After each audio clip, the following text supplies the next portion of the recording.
Carl's bringing me tea. I'm ready. Fill me up. This is the blue glass bowl you wanted? Yes, that's the candy bowl. All right. Hit me, baby. If you pour it on me. Here. I forgot he has crappy aim. I'm going to burn. I have witnesses. That will do. You did it! You didn't even burn me. Good job. Squall! Oh, I'm having English breakfast tea. Some more of the tea that I stole from the English hotel we were at in Leeds. It's just regular tea, but hey, free tea. If I can't drink it all then, who's to say I can't drink it now? I'm so cheap. Okay. Carl has candy. Hey! I see Osman. Skål! I love his cup. It's, if you don't know, it's based on the earthenware cups that were found, I think, in Bohuslän. Anyway, but microwavable friendly and dishwasher friendly. So Carl got some old man candy to share today. Unfortunately, you can't help him eat it because I'm not going to do it either. This is old man candy. It's not Norwegian, but it's just, I mean, only old people eat this, so you know you're getting older. Bridge. I mean, it's named after an old person card game. Let's see if I can turn this here. What do you think, Carl? I always thought it was named after the implement you used to cross rivers. The original since 1966. That's how old you have to be. It's like licorice and chocolate. What the hell is in this? It's just a few years older than you. Yeah, no, this is old people candy where I come from. Okay. Let's see. We'll turn this. We'll sit down. We'll pour a bowl and see how it looks. I don't know. You ready? The bridge blending. The bridge blending, because you would it even has like a little club up at the top there. Bridge is the name of a card game that only old people play. Although we should probably learn at some point now because we're getting there. But there we go. Here you go, Carla. Here, you want to play with it? You come over here to Carl. Carla? Come to the old guy. Let's see, there we are. And Carla wants to try some. No, Carla, you can't. Look, it's like old people candy. These ones look like little shits. Look at that. We're not even a minute in, and I'm going to embarrass my mom with my language. These ones are actually the only good ones in there. I'll eat that. But these ones, these ones, what the hell? They look like pills, but they're like lined with licorice. No, the center is licorice. The center is licorice. Yeah. Outside is some kind of mint, I think. I don't know, but I'm not touching it if it's got licorice in it. These ones are like little opera mints. Okay, that's about all I'm going to eat. You want some, Carla? No. Even she has her limits for human food. She's not going to touch the old people candy. Okay, gotta say hi. I see lots of people. But first, wait, actually, it's very important that I put some honey in my tea. Look at Torben. If only I knew somebody who made honey, I wouldn't have to have the cheap stuff from the store that I don't even know if it counts as real. It says real honey. Äkta honning, backwards. But I don't know, if only I knew a beekeeper or three, then I could have the really good stuff. We do actually know 3 beekeepers I that I know. I know. This is actually the first year we ran out of honey. I had some back in Vestby. And then some in Gudvangen as well. They'd always bring me a little one, and suddenly we ran. Even people kept Twirl. Every time you get sick, she'd bring you honey from our shop. And then I don't know. It must have been the year of tea because suddenly we're out of honey, and I had to actually buy honey for the first time in 10 years. Cheap stuff. Okay. Let's go see. Let's catch up here. I think I might have to reload to get all the chat. No, I got it. Okay, there's Torben sitting there going, they got raisins in them. That's blasphemy. I think he's talking about the candy, but it wouldn't surprise me on the honey, though. No, they do. They think this is the one with the raisins in it. Yeah, no, this is not. This is his. Carl, enjoy. Old man. He's younger than me by 3 years. Believe it or not. Okay. Audra's here. She says hello from Trondheim, +5 today and sunny. We actually had some really hot weather here today. How hot did it get? We're having a heat wave. Maybe something like +5. Yeah, we probably got about +5 as well. The snow is melting really fast. That was actually the picture that I put on the front is Pawel killing a snowman. You think it's bad that he's shooting him with arrows in the groin? Frosty took one for the team.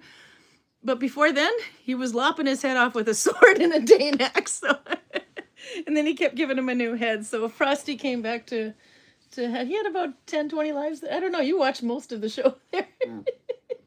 No, I only saw the archery part. You only saw the archery part, yeah. It was kind of funny though. But no, that was, I think, that was the second day, or the day after we got like a massive amount of snow, and already then it was starting to melt. And then it rained for like 2 days, and it was super icy this morning, but even the ice started melting. Carl and I were doing this for the first time, walking out to go get lunch at around 2:30, 2:45, no, 2:30ish. 2 o'clock-ish. Yeah, that, and it was still light when we left work at 6 o'clock, but it is just dark enough to still be in at, to be in at 7. But with any luck, we might be able to start a few minutes outside next week. Not in the village, though, unfortunately. We'll have to do it out here because it'll only be light for about 5 minutes. And then, what do you think? I don't think so. You don't think we'll have 5 minutes of light? No. The Apple phone picks up more light, though, than our eyes do. Yeah, it's not happening today. It's really dark today, but this is 1 week later, though, but it's already gotten so much brighter. So anyway, but we are in a darker part of the valley. So let's see. Audra is here. She said they had tea outside today. And Moreau is here. She's hello from Belgium. Not too cold, but a lot of wind. It's actually been quite nice today. Today was t-shirt weather in Minnesota if we were from there. And says, let's see if I can find a nice project to do while listening and following today. I've already decided what the stitch of the month is going to be next month and the color, and I'm going to keep this secret. Maybe. But I will give you a hint. If I can find my hint. It's in here somewhere. There it is. It's going to be mirrored. This stitch. But it's not obvious quite which color that is, because it looks like 2 or 3 different colors in here. But anyway, that's the stitch we're going to be learning next week, and it's not as hard as you think. But it does have a cute story to go with it. And I'm going to make mittens. And my thought there would be, because I know you guys want to do a stitch along, it would be kind of fun. But, okay, so I did this step. I did a chain, and then I did up on the next step on the other mitten, and maybe I can try to finish a pair of mittens within a month. So you can follow along a little each week and see if you want to make one too. So kind of keep that in mind. But it is the yarn that I'm using is like that thick. This one, it was actually ripped out of something, so I should say it's slightly thicker than this. Because I was not going to throw this yarn away. This is my Estonian yarn. Or Latvian yarn anyway, but it's about that thick.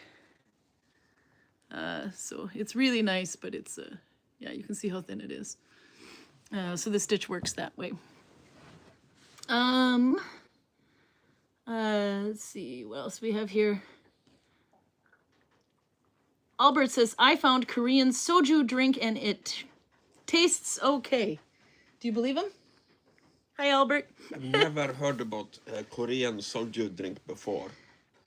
And as long as the only recommendation is from Albert, I will just assume it tastes like bitter berries. It might be pink. Albert likes pink beer. We found out. But he also likes the stout beer too, so it could be. You don't know. PJ's here. She says, evening. Hello from Grey Drizzly, England. Yeah, it was raining yesterday. We probably sent ours to her. Torben says, hello from the Dragon House. Sunny and 1.4 degrees. He's in Hardanger with a splash of Bailey's in the coffee. Oh, that would have been good. But I'm having tea. Then Osman is here all the way from India. And Heidi Lisette is here from up north. Albert said something about the bridge and I missed it. I hope we got, okay, I got to read the first line. Me and my dad played bridge. And then the next line said, well, he was born in 49. So, but I thought if I just, like, look, Albert likes the bridge candy too and thinks, and then I thought maybe he was going to accuse you of being in 1949. But it was, then I read the first line.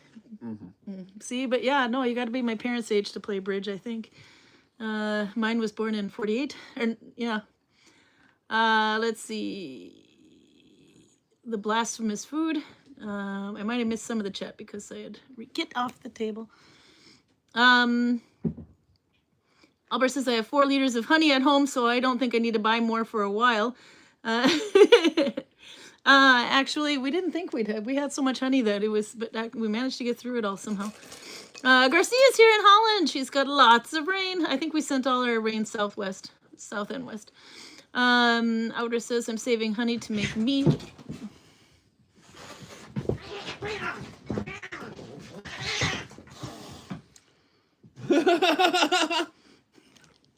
You want to explain what's going on over there in the corner? Somebody got the good spot? Go ahead. What happened? The boys were fighting over high ground. Mm-hmm. I wanted to be up there, both of them. Yeah. So obviously they go to the ground to fight. Carla gets curious about what's going on because they're going full contact, screaming fight at the floor. Mm. So she kind of slowly walks up to them. Then Frosty is running out that way. Mm. I think Silly lost track of him, so he doesn't know exactly where he is. So he comes out this way and goes nose to nose with Carla, and he has like this isn't a cat I'm fighting face. So it was a 3-way cat fight for once? Just 2, like Carla didn't actually get involved. No. But that wasn't a proper fight. That was just a get in your face kind of thing. I didn't see any fur flying. No, but that would be under her if there was any. Yeah, no, there would have been. Otter said she's saving mead to make honey to make mead. She has Danish, Bulgarian, Lithuanian, and Norwegian honey. She's gonna have a very international mead. That should actually be really good. Torben says we were kamikazed by the birds today. 3 blue tits smashed into the window and died at impact. Holy crap! What kind of windows you got over there? Is Alfred Hitchcock writing the story of your life now? With the bluebirds, though. Were any kids present to see this? I hope not. Aw, did you bury them? You have to name them and then bury them and have a little funeral service and everything. Believe me, I had to do this once myself with my kids. We had to have a funeral service. That was for a baby chicken. Yeah. Ashley is here. She says, I missed the February and March stitch and color. Now we need a tame Raymond Roberts to tell us what the stitch of the month was. Let's see, it was January last month. What the hell did we do last month? It's already been so long ago. Ah, yeah. Didn't we do teal in January? And then we did the Dalby stitch. That's what that is there, but it's of course mirrored. And then I made a pouch. I showed at one point how to do a start at the bottom. You just make a chain and then you work it back on itself, and then you go around with no increases and you get a pouch. And I wanted to make it so it would fit my phone. My phone comes to about right at the top here, but that's because this has a tendency to stretch. And then I didn't quite make my loop centered. It's actually more this way. It doesn't look so much in the video. So I thought it's gonna be some attitude on there, and then I made a buttonhole. This actually showed how to do on there as well, but I have to find like a horn buttonhole or a button to put there, like a toggle, and then it will be done. Were there any evidences that Vikings had phone pouches? I'm gonna kill him. Carl found a way to torture me, and we almost did it yesterday, but we're gonna have to save this one for next week. Yeah. Payback for the damn Viking movie I made him watch. Go ahead.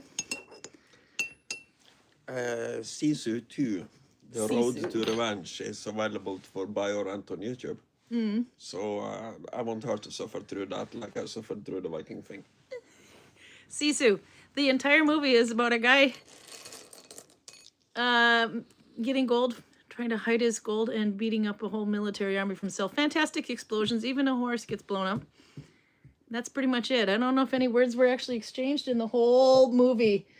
He has one sentence at the end of the movie. And it was? Can I exchange this for money? Can I exchange these for money? Yeah. Yeah. So, spoiler alert, but if you ever watch Sisu 1, but if you want to get primed up for it, there you go. You got to watch Sisu 1 because, God forbid, you miss out on things blowing up. Fantastic sequences in one Finnish man against the world. No, they are. One of them's made a fort under the chair, and now he's guarding it with his life. No, but then there's gonna be number 2. So what's 2 gonna be? I'm guessing more of the same. Just more blowing shit up, and then one man against the world. It would be very, very, very special if you make a super bloody number 1, and then the number 2 is a romantic comedy. Maybe he has 2 sentences in this movie. Maybe. Yeah, the Finlander that doesn't talk much. But I know nothing about it. I'm just very excited because I love number 1. But he isn't really against the world. He is against one German unit, and he kills. We were gonna watch it. So many Germans. We were gonna watch it for this episode, but then I decided to. Carl came up with it 2 nights ago, I think. Yeah, Thursday night. You said, "Oh, we should watch this before YouTube, and then I could torture you and I could talk about it on YouTube." I decided to remind him at about 10 o'clock last night. Hey, did you want to watch Sisu before tomorrow? He's like, but I don't think I'm going to get away with it too for another week. So to watch this thing. No, I ran out of ice coffee, so I drank Duell instead, and that makes you tired. Weirdly enough. I might get a lot of needle binding done though. Anyhow, Robert Reynolds is here. Evening, everyone. Show Robert what you're drinking. You have this wonderful glass that we got from Emil at Scan Glass. It's a threaded glass. Historical glass, and you have nothing in it. It's quite cool. That one is from, I forgot what the history of this one was, but I have to look it up. But right now my internet was going kind of slow, which had me delayed a little bit. So I will have to look it up next time. But it's thread decor. It's threaded glass. They just drip it on there. Okay. Today you're going to be having Helgen. Here, hold that. Indian Pale Ale. You're usually not a fan of Indian Pale Ale. No, I'm not. But, and then Helgen means what in Norwegian? Saint. Saint. I thought I was going to say the weekend, but okay, let's go with the saint because he's does- crossing his fingers and he's looking kind of saint-like The in this. same word is used to mean weekend, which is... Actually, I've never thought about that before, but that is actually true. I know. I was going to say, is it Helgen? But this one, the way he's sitting there in his nice little outfit and crossing his fingers and trying, it has a halo over his head, by the way. I think you do mean, they actually do mean the saint in this one. They do. Yeah. Specifically Saint Albinus. But This is by Jin. it's actually weird that we have the same word for weekend and saint. But then again, there are very, very few situations where the context wouldn't make it absolutely clear what you're talking about. Okay, it says, you can translate. I love that the American gets to speak the Norwegian and you get to translate into English the Norwegian. Helgen, India Pale Ale. For oss oh god, this is that dialect. For oss ullbryggjarar slingplanten humle ein heilag plante. For us bear brewers, the slingplanta? What is the sling plant? This thing, I guess. The plant hops is a holy plant. Ja. Nesten all humle blir nå dyrket lengre sør enn våre breddegrader, men siden middelalderen har det vært dyrket humle for ølbrygging på de fleste norske garder. This is new norsk. Nowadays, most hops are grown further south, but in the medieval times, they did grow hops on most Norwegian farms for the purpose of beer brewing. I vår lete og Lise IPA Helgen har vi nøye valgt ut våre amerikanske humlefavoritter, og vi har laget et lett drikkelig overgjæret øl med frisk humlearoma. I can start that one again if you want to. No. I vår lette og lyse IPA Helgen. In our light and light. Light and light, it's yeah. It's the same problem again, but in English. There you go. There you go. Lette og lyse. Lyse means light by like light colored, and lette means light as in doesn't weigh much. Yeah. or not so Or heavy. in this case, don't taste much, I guess. Ja, lette og lyse, and they both mean light. Yeah. Har vi nøye valgt ut våre amerikanske humlefavoritter, We chose our favorite American hobs. og vi har lagd et lett drikkeleg over gjæreøl med frisk humlearoma. And we made easy to drink over yeasted beer with fresh smell of hops. 4.7% alkohol, klassik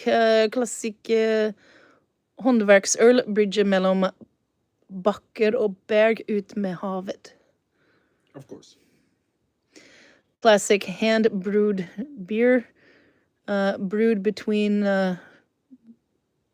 bakker, the ground and the berg ut I havet, the ground and mountain or whatever. Mellom bakkar og berg ut med havet, Oh my- heve nordmannen fenje sin heim. It's a reference to that song. Continue singing, Carl. I don't think I've ever heard you sing before. Yeah, and you probably won't again. It's on video. All right, where's the song from? I haven't heard that song before. You have never heard Mellom bakkar og berg? Probably no. If I did, it would have been one of those I really wasn't paying attention. Well, it's a typical school song. You sing it in... When I went to school, I kind of had the impression of you sang it at the beginning of every fucking class. Yeah. But mellom bakkar og berg ut med havet, heve nordmannen fenje sin heim, der han sjøl heve tuftene grava, og set sjøl sine hus oppå deg. And then it just keeps going. It's like 67 verses. He hasn't had anything to drink yet either. Okay, so let's see what you think. Robert's waiting. That song is sung at 17th of May too, says Albert. Yeah. 17th of May being Norwegian Constitution Day. Yeah. And Heidi's waving again. Amaro says, working on 2 projects with similar stitches, and I switched them again, but it will stay that way. No way will I take them out and restart. Nope, I did the same thing. This smells just like freshly cut grass. It looks like freshly cut grass. Look how see-through that. I mean, now...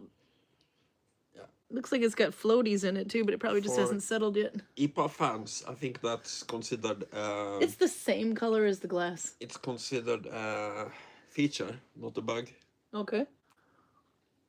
But it does not smell like beer in my book. We couldn't remember. Oh my god. No, you're not going to like this. You can just tell by the smell. It doesn't taste as horrible as it smells. Really? Because it smells like a cleaner. It kind of does, but it doesn't taste quite that bad. I know that we've seen it on the shelf for the longest time, and you're like sitting there going, I really don't care for India Pale Ales. And then there's Torben, who drinks nothing but IPA. And but I think, well, he has gin too. But anyway, no, there's a reason it's the last one in the shop where we couldn't remember if you've actually tried it or not. Do not eat the candy. Carl has to clean up the poop later. Kaya says, hello from soggy and foggy Tredga, sorry, where spring is expected to arrive tomorrow. I think it arrived today. No. Here, but there's no grass, but no? Do you need... Oh, you didn't have to guide people today, did you? Oh, it was wet as hell. Yeah, no. But I know just walking down to Runa's car, I thought I was going to wipe out this morning. I literally took my shoes off and walked in my socks down the hill so I would have some traction. I first guided 2 Portuguese people. Yeah. Then I guided a guy from Bergen and his friend from Chicago. I think the Chicago guy had been out in slippery weather before. Yeah, the Chicago can handle that. Holy crap, that's a windy city. And it's on Lake Michigan. So he would know. But the Portuguese seem to be completely unfamiliar with the concept of ice. Oh, jeez. And that was not my Portuguese, but I saw Rune walk by with a group of... it was 11 o'clock, so it was a fairly large group. Mm-hmm. But I noticed he turned to one of the lady and says, don't step on the shiny bits, which indicates to me that she probably wasn't from a place where ice is common. No, because what did she think of when he said shiny bits? Or did she... I don't know. Don't step on the I couldn't shiny read her bits. mind, and I couldn't even see her facial expression because she was doing the mummifying thing. But did she walk like a penguin? Because you have to walk like a penguin. I think people, when they have almost fallen or fallen a couple of times, they end up walking like penguins, kind of by default. Yeah. But don't step on the shiny bits. I've never heard that before. Only your brother, Heidi. Don't step on the shiny bits. The whole village was shining today. You're not used to seeing light. Sandy's here. How late am I in joining? You're only about 26 minutes late, and I only had the link. Actually, I think I started 3 minutes late because I was having internet issues, but I posted the link with very little warning. So there you go. You made it! You made it just in time to see Carl eat old people candy. It's old people candy called bridge. Because I think you have to be old enough to know how to play bridge, and I don't know if anybody under 70 knows how to play that game. Don't think it's that uncommon. Yeah, it's gross. Even that's candy I won't even eat, so I told him he should actually have some. Heidi's laughing about her brother. Don't step on the shiny bits. That's actually quite correct, too. That's the kind of... It's very descriptive. I just wouldn't have thought of that. Carl found a kitty. There she is. That's for Osman's kid, so she can see the cat. What else was gonna say here? Amro says it looks like Whittle van Hohengorden, a summer beer. Your very light, non-colored beer. It's like yellow. I probably should have tilted the glass. Oh, but I did very well with the foam. Look at the color of that. It's like piss. Yeah, but that is pale ale. It's a pale ale. So it is supposed to look more or less like this. Yeah. Okay. And it would be more tolerable if it didn't taste like smell like the inside of a lawnmower. You know what Sandy's response was? Woohoo! My grandmother's always had that kind of candy. I told you. The old people eat that. But Carl likes it. That's like the one candy I will... It's risk-free to have it in the house, though. So we call it, what is it, girlfriend candy? No, girlfriend protection candy? No, if she gets desperate enough, she will eat anything. So yeah, I usually buy a girlfriend deflection candy. Some kind of candy that she actually likes, so she won't get desperate enough to take my candy. Yep. Notice, she is actually eating it. Yeah, but I'm only eating the ones that look like this. Because the ones that look like pills, and even these, I think they all have like either raisins or licorice in it. Or... The orange one there just have a nut in it. Well, see, now you shouldn't have told me that because I'll eat it. No, but I like the ones that look like opera mints and a big flat, like an opera mint that got squished. Those are good. Okay. At least somebody likes it, she says. You know what else, old candy?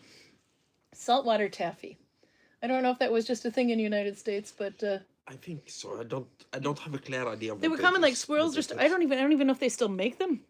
But saltwater taffy is a soft taffy, and it was almost like chewing bubble gum, putting it in a wrapper, twisting it up, and then putting it in a bag and selling it. It was kind of, but it wasn't. It was taffy, so you couldn't keep chewing it forever. But it had pretty much the same consistency. And then the other one was the hard candies, and I know they still make those today. You can see videos of people making these long hard taffy. Yeah. Anyway, you can see them kind of pulling it, mixing the colors together, making designs and everything, and then they have like this big rack of all these almost cut beads, and then they just drop it. It goes. There's lots of videos. I got lost in those forever watching those videos of them breaking candy. But those candies, that's another thing I remember from when I was a kid. Ribbon candy, that's the one. I do like saltwater taffy, but hated that old ribbon candy. The ribbon candy was hard, that's why. The saltwater taffy you could chew, and it was actually liked that.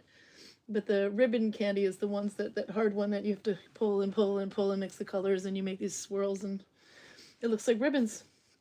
But anyway, if you haven't seen it, watch videos. Look for reels of that where they break the candy. It's just cool.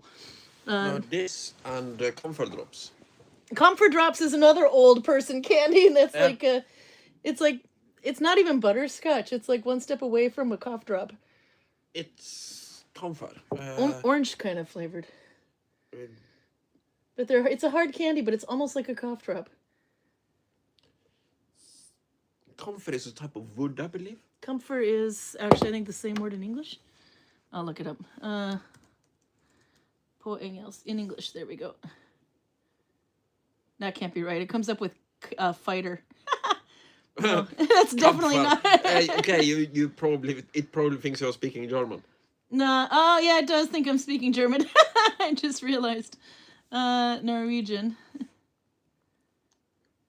Battle ferret. What the fuck? What? If you spell camphor, Kampfer, it comes up with the English translation is battle ferret. Are you eating battle ferrets? Not think you're spelling it correctly. Camphor, are you spelling? We don't have the word. Letter C is not in very many Norwegian words.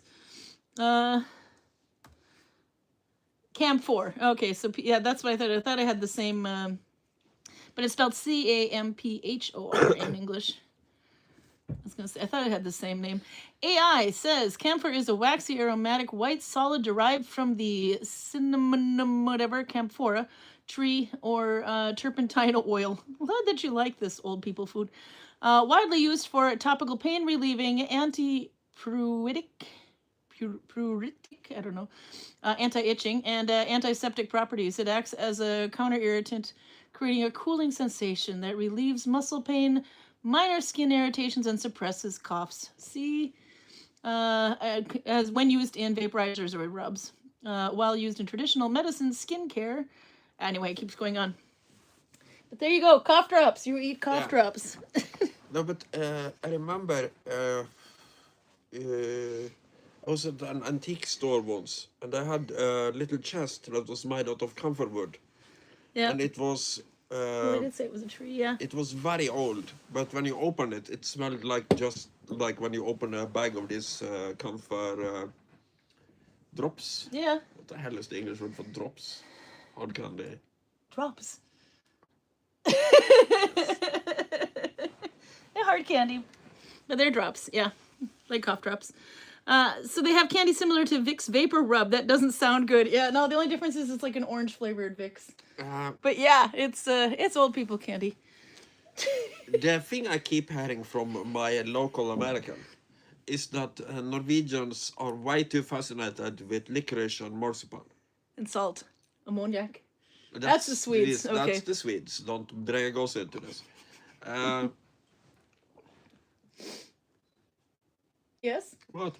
What else do you keep hearing? That's all it is, the thing we keep hearing from Americans, and you just kind of let it drop there? Yeah, no, it was a full sentence. It's not like I have to list every complaint you've had in your life, woman. No. I did send you a really cute meme, though. You have to tell me if it's true.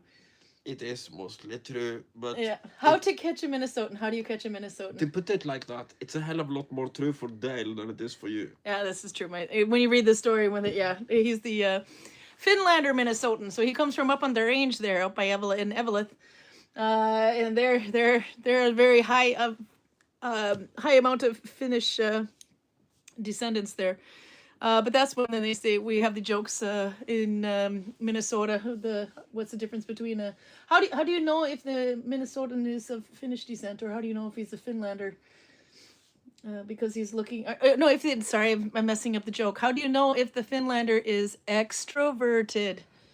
Because he's looking at your feet instead of his own. There you go. So I almost ruined the joke, but there you go. Okay, that Minnesotan. And then you want to tell the story. First, what was the picture of how to catch a Minnesotan? It's a picture of a hot dish inside of a trap. Yeah, it's like the box, the upside down box, wooden box with a stick on it, and you have to like pull the string, and in there was a really hot, hot dish with tater tots on it. How to catch a Minnesotan is to just sit there very politely and handle all their mental resistance. And then she wasn't sure if she made it right, because you have to make it just the correct way with the tater tots, and you have to use the right amount of cream of mushroom soup. Anyway, and in the joke, I guess she waits patiently and until one comes along, and then he carefully takes a little bite out of the... Well, first he fixes the trap and sets it aside so nobody gets caught, and then he sits down with the pan and eats one little bite and decides it's good, gives her a nod of approval, and she's like... because she didn't know if she made it the correct way. And then he like packs it in a to-go tray so that he can take it with him, but make sure to leave the spoon in case she might need a serving spoon for the next Minnesotan, and then carefully walks away with it. I thought that was so cute anyway. What are tater tots? Now, I made you eat these in the United States. You do finally get something like that in Norway, but you have to pretty much buy it in, I think you have to buy it on the border. It's really hard to find, but you have something similar called noisettes, and it's not the same. I remember the Home tater noisettes. tots from the very first restaurant where we sat down when your brother picked us up from the airport after being awake for like 20 hours straight. Yep. And arguing with the Germans about possible smoking in toilets. So I'm a little bit jet lagged, and also that's the same time I drank the dragon's milk, a really strong beer. So I have to say, with the hand on my heart, I have no idea what the hell the tater tots tasted like, because Here's a classic tater tot hot dish. Okay, tater tots are basically a bit like, there you go. It's those potato things on the top. Those are tater tots. But the sauce that you use has to be like a Campbell's cream of mushroom soup can. Condensed, I guess. And then you can, whatever else you have in your refrigerator is pretty much the rest of the ingredients. But the basic ingredients that you absolutely, the ones you absolutely have to have is cream of mushroom soup and those damn tater tots on the top. But they're so good. But you can find, I think they also have potato patties here that are kind of like a hash brown, but not quite. But that's what they are. Yeah, I did. I said, Karen said, Anne says, did Karen say pomme noisettes with an English accent? That sounds very, very weird. Okay, yeah, no, we had to Google how to say that. At least I said pomme and not pommes. How do you say pomme noisettes? I don't know how to say noisette. How do you say noisette? It's a French word. I don't even know what it is, woman. Oh, I have to look it up. How to pronounce pomme. Do more. Oh God, even Google gave up on me.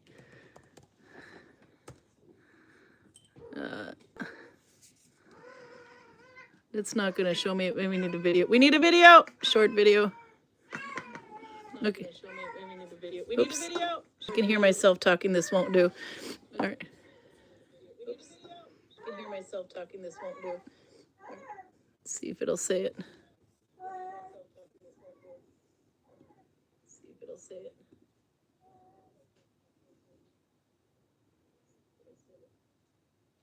Okay, I get. Is it important? No, but I'm saying it all wrong, and the Belgians are laughing at me. No. Oops. There, gotta turn off the echo.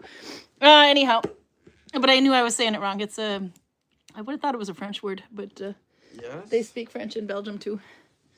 But anyway, it says except hazelnut. for the Flemish ones that speak every language under the sun except French. Well, the Belgians have a very impressive amount of languages under their belts. Pomme noisette. I have to sound like Marie. Yeah, okay. She says pomme noisette. So it's a potato. It's like you take and you shred a potato and then you put it back together in some form, and then you fry it or bake it until it's golden brown. But the shape of it is it's a tot. It's a. Why do you pull it apart if you're just going to put it together again? That's like asking a quilter why she cut the fabric just to put it back together again. It's art. It's like a potato quilt. Just gonna straighten this quilt. Why do you? Fail. Somebody explain it to him. Why do you pull the potato apart? Do you like French fries, Carl? Do you like French fries? Not as much as you do, but they're good, but they're also easy to make when you don't have water in the house. Okay, looks like cottage pie or shepherd's pie, says PJ. Yeah, it's kind of close to it. It's a hot dish. Hot dish is basically a sauce, a carbohydrate, and whatever the hell else you have. Oh, some meat. But basically whatever you had in your refrigerator, you just... Torben says, no, you make tiny balls of potatoes and fry them. That would be the noisette.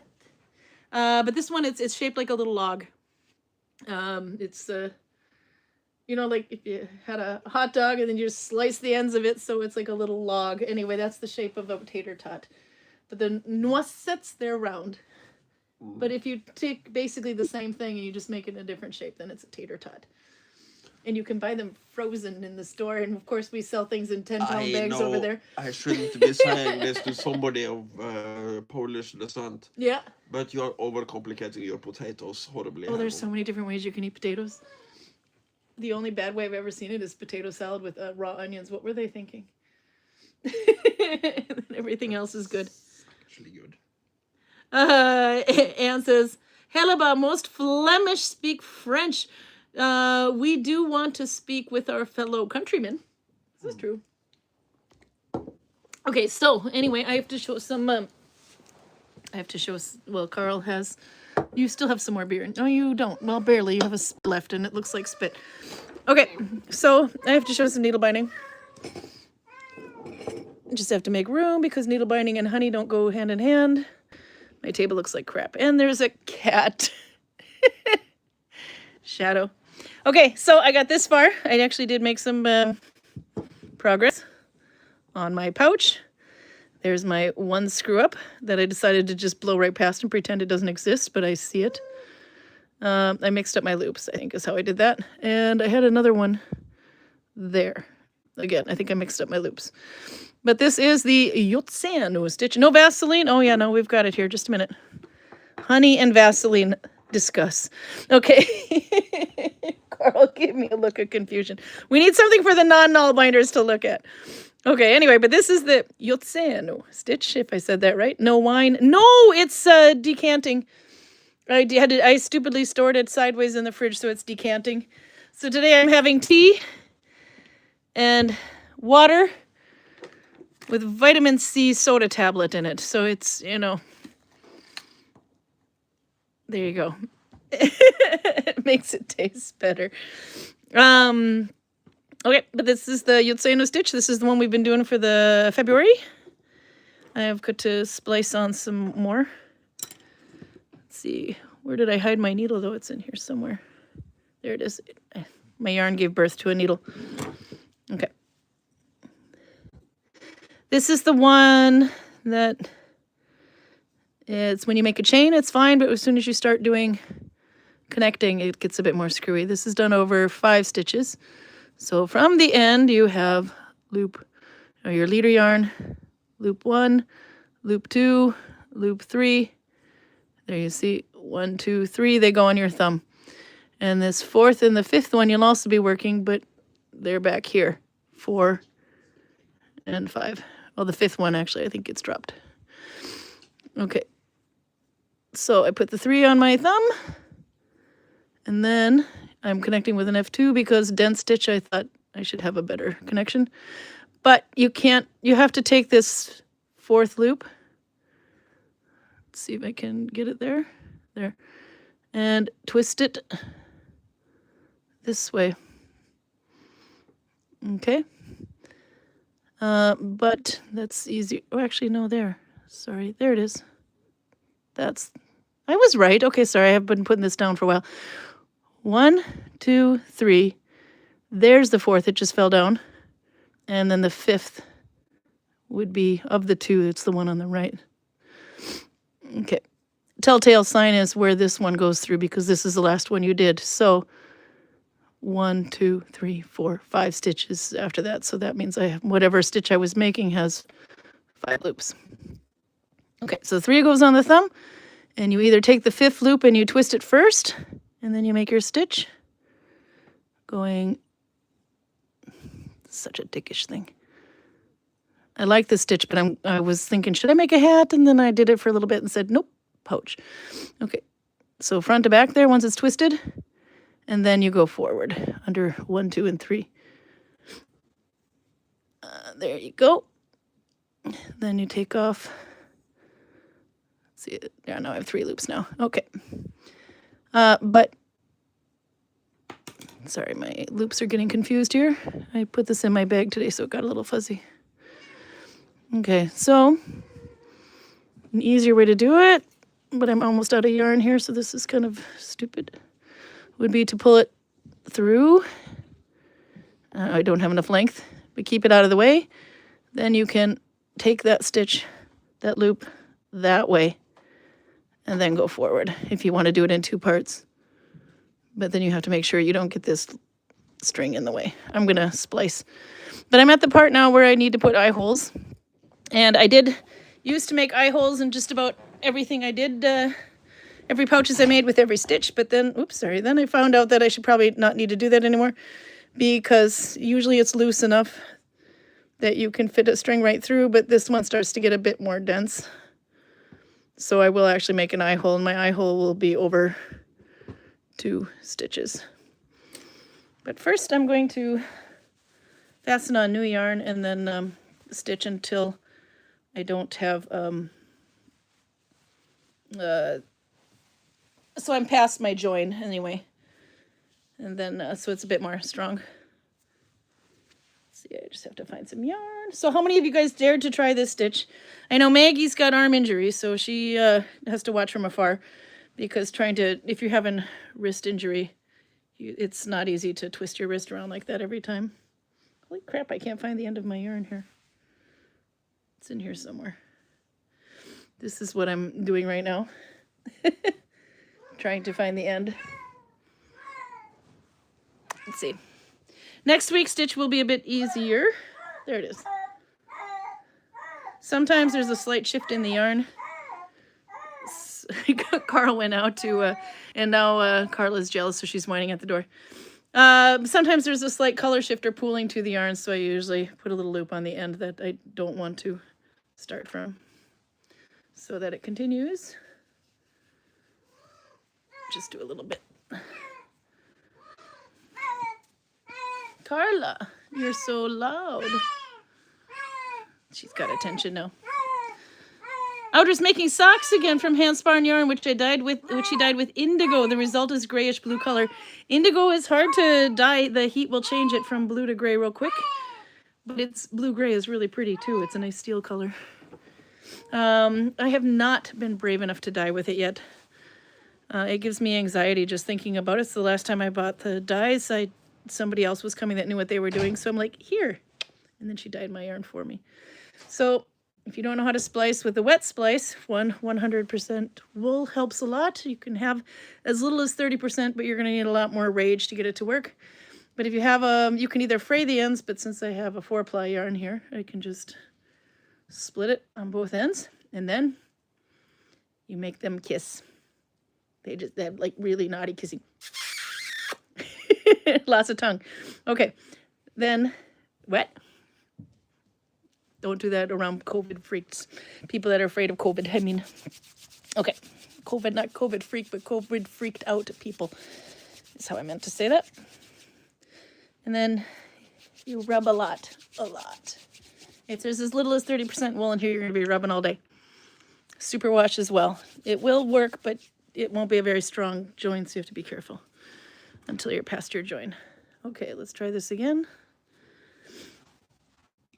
There we go. Okay, everything's present. Okay, and then I pulled my last loop tight, which was stupid, so I have to make it loose again. Okay, loop 1, loop 2, loop 3, there's number 4, and the 5th one is fell down. Just a minute, I have to see that better. Makes me think I did the last stitch wrong because I lost the 5th loop somehow. So I will undo it real quick just to make sure.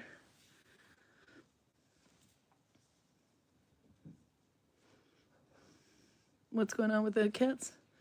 You're sitting over there giggling.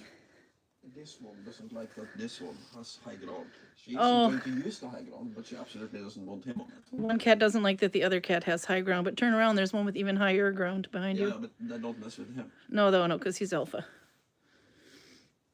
Okay. Maybe I can see my stitches a little bit better now. It's hard to do this around a gimbal. So 1, 2, 3, 4, and there's my 5th one that I couldn't find before. Okay. There we go. So F2, which means one new one, one old one from the front. I pull it through. Then I pick up the fourth one from behind and twist. Then I scoop up the fifth. No, I gotta pull out one more. These two should not be next to each other. I don't know if you can see that. There's where that yarn comes through, the telltale one that says you've been in that stitch before, but there should be one through here too. And there isn't, so I am in danger of, I don't know what I did, but I crossed my loops or did something wrong, but I'm in danger of having another screw up, but this time I caught it. Instead of blowing past it, going, screw it. Try again. After a while, you start seeing the things. It's like not being able to notice an increase or a decrease, but after a while, you start seeing it. Okay, so F2, pull through, keep this yarn out of the way, pick up the fourth loop from behind and twist it, then pick up the fifth loop, then go under everything, including those three there plus your leader yarn, and then pull it the rest of the way through. There's my join. There's a lot of different ways to join, but this one I like the most. But if it's a real thick join, if you think that it's getting too thick, you can actually cut down a little bit of the fiber on each side. So I have a 4-ply. I could have taken out 2-ply just before splicing on each end, and then it would be a thinner join. I saw someone who was asking in the group, you can always do a knot, but a knot is harder to pull through, and you can see it. You can feel it. But if there's a lazy join, that one you just have to make sure you don't make a hole in your fabric, but a lazy join works too. It's a bit where you kind of needle bind over one for a while. There's the fourth loop from behind and twist, and then the fifth loop is the one to the farthest right. What did Torben do? He's congrassing. They're having the Vaseline discussions. I don't know. They're congratulating Torben, and then I see something about Vaseline, so I can only imagine that he found a use for the honey and the Vaseline. Okay, well, there's my join, so I want to get past it. Honey would pretty much do the opposite of Vaseline.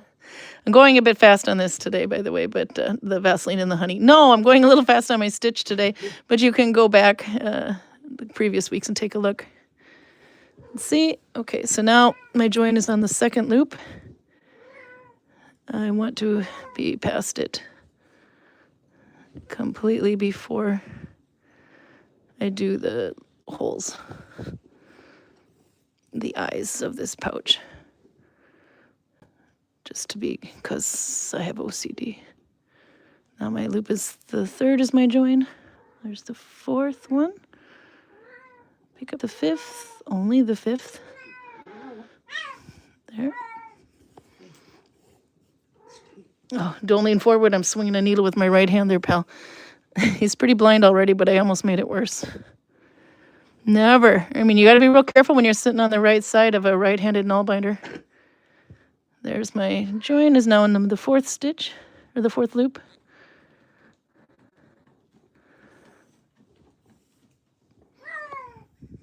There, 1, 2, 3, 4, and now my fifth one is the join.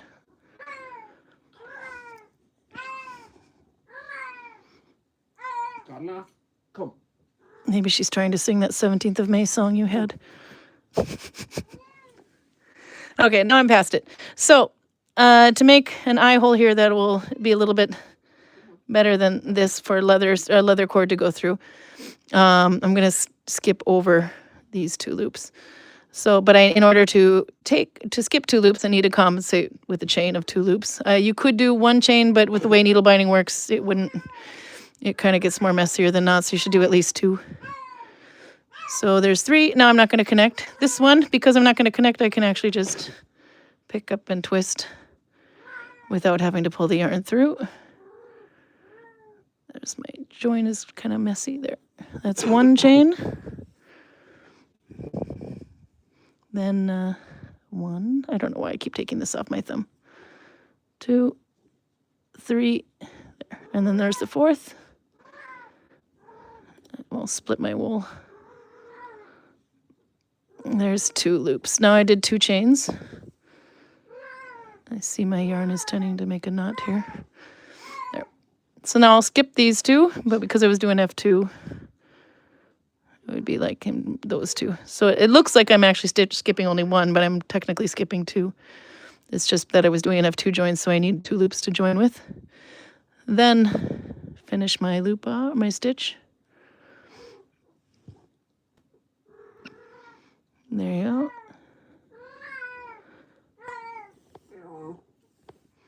Then we'll do a couple of those. Or I have to make some room in between, so maybe 3 or 4. But I have to kind of do the math to figure out how many eyes I need to go around this thing. There it is. It's that joint, that loop does not want to be very identifiable. Try this again. 2, 1, 2, 3. Okay, and then there's the 4th one.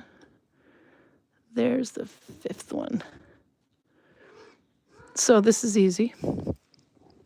No, even I'm struggling with it. My little project here has 2 mistakes. So maybe I'll do a gap of 4 in between. And I did 2 stitches, I think now.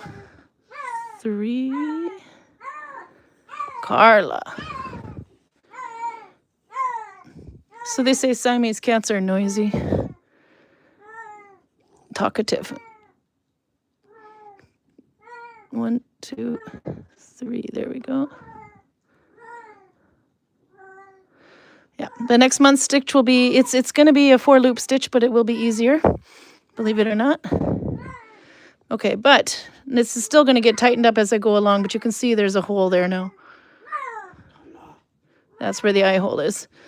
But I think you can kind of see there, it looks like you got 4 loops going back and 4 loops going in front, so maybe I want to do it a bit bigger. But I just need to make sure that I have enough to have a drawstring go in a couple and out a couple maybe, so that I can close it. Something like that. And then it'll be done. A couple rows on top without any eye holes at all, and it'll be done. So I'll keep working on this. Find out what kind of solution Torben came up with Vaseline and honey. Okay. No sheeps, they're assholes. I gotta look further back. There's a lot going on here. Okay. What do they talk about when Karen's going nuts? Has Carl had Fox beer? Do you say Fox or Fex? F-A-X-E. Yes. The big can. It's a huge one. Yeah, we've had that before, but... I'm wondering if we maybe had that in England. Yeah, it might have been the first time when we went with the kids. Yeah. A couple of years ago. Then I know you've had that one before though. It's like it looks like a battery. I mean Yeah, it's a guy with an axe on the. Yeah. But for some reason I don't. I know you can get it over here anyway, but it might have been. Yeah, that might have been the very first trip to England that you and I took together anyway. Yeah. When we brought the kids over. I'm not entirely sure. I'm pretty sure I've had it, but I don't think it has. Do you remember you liked it or not? It didn't make an enormous impression. So it was probably like a middle of the road type thing.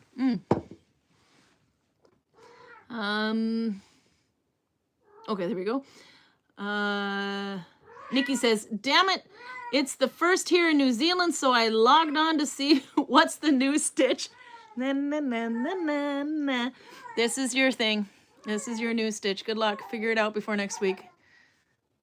It goes actually this way.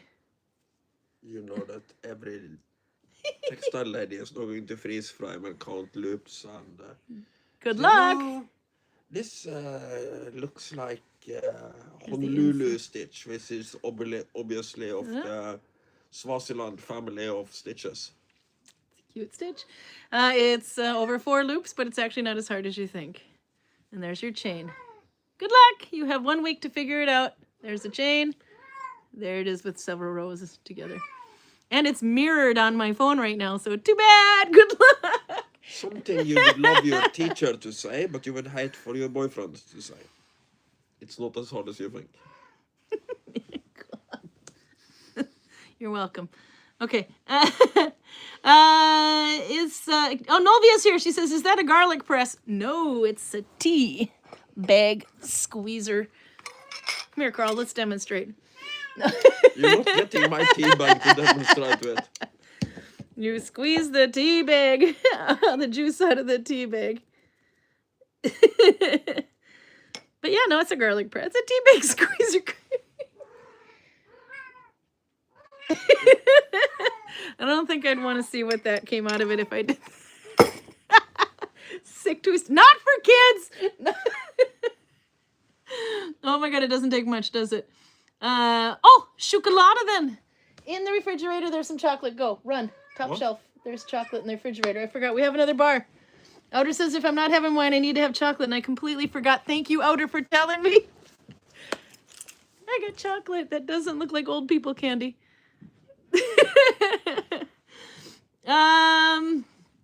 Let's see.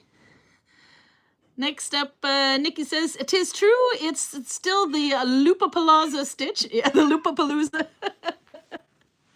I actually went to the Lollapalooza, if you know what that is, the concert, first year. Saw Jane's Addiction playing. Give me the chocolate. We're having strawberry chocolate from Audra. She sent it. Okay, let's see. Turning it around. There we go. Today's chocolate is Joutseno. I should know how to say this word by now, because anyways, chocolate. But this one is with strawberries, and it's from Lithuania. 75% cocoa. Jane's Addiction. See, Jane says, I'm gonna kick tomorrow, but right now we're having chocolate. With hemp seeds. Oh, dark chocolate with hemp seeds and strawberries. Look how good I am at translating that. It's like Lithuanian English. I'm so proud of myself. Hemp seeds. With hemp seeds, dark chocolate with hemp seeds and strawberries. I saw Lollapalooza the first 3 years in Dallas. So much fun. I saw it in Harriet Island in Minneapolis or St. Paul. I forget which one. It has Harriet Island in it. It was really fun. Red hot chili peppers. And you're sure these are legal in Norway? Don't care. Ta-da! It's chocolate. All right. You have to see which is better.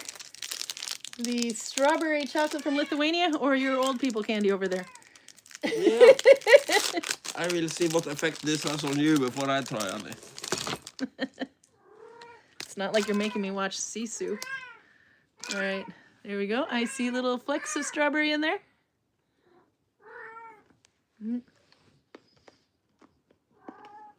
I'm so brave I took 2 squares. Mm-hmm. Oh. This is way better than your old people candy. Have. You know what hemp seeds are full of? Don't care. I'll Carla. give this a moment to work on you before I try on it. Fine. Stick with your old people candy. I'll be over here with my... Is it called a TC? No. Anyway. She'll probably be fine. Otherwise, the customs would have stolen the She'll candy. probably be fine. Yeah, no. But It's hard to read the writing on this. It's dark. Let's see. There we go. We get to the English part here. Ingredients: chocolate, cocoa mass, sugar, cocoa butter, emulsifiers, soy,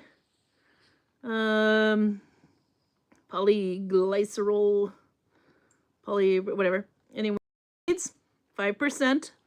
Strawberry granules, 5%. Glucose, syrup, sugar, strawberries. 20% thickener. Chocolate contains 75% dry cocoa solids minimum.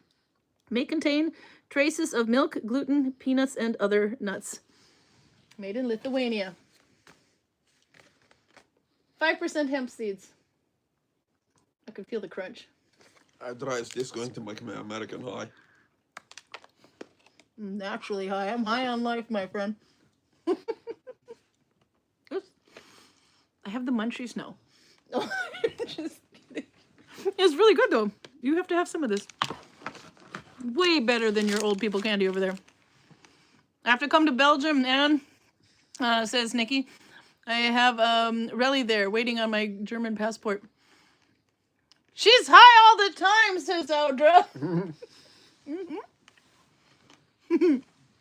Okay. Ooh, Nikki says, I have new handspun to Nalbinds. So pretty. Yeah, I was showing something earlier if you missed it. This yarn is about this thick for the next one to get this kind of a gauge just off my thumb. So if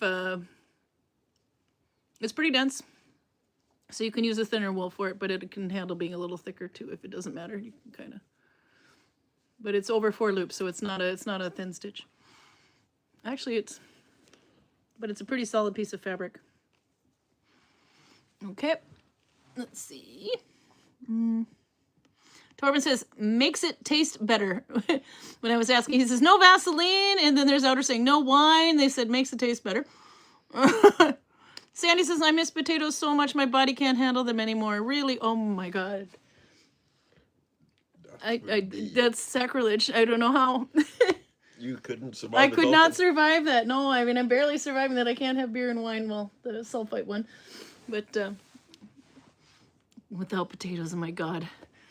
Sandy, we're going to have to take a collection for you, I think.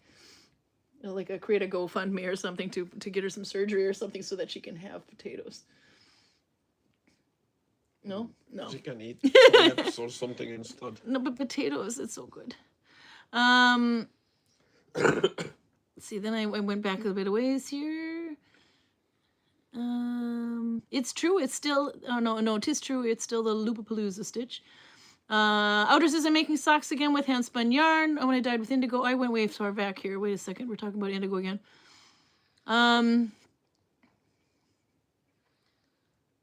My first proper null-bound hat was with superwash yarn, and it was terrible to join.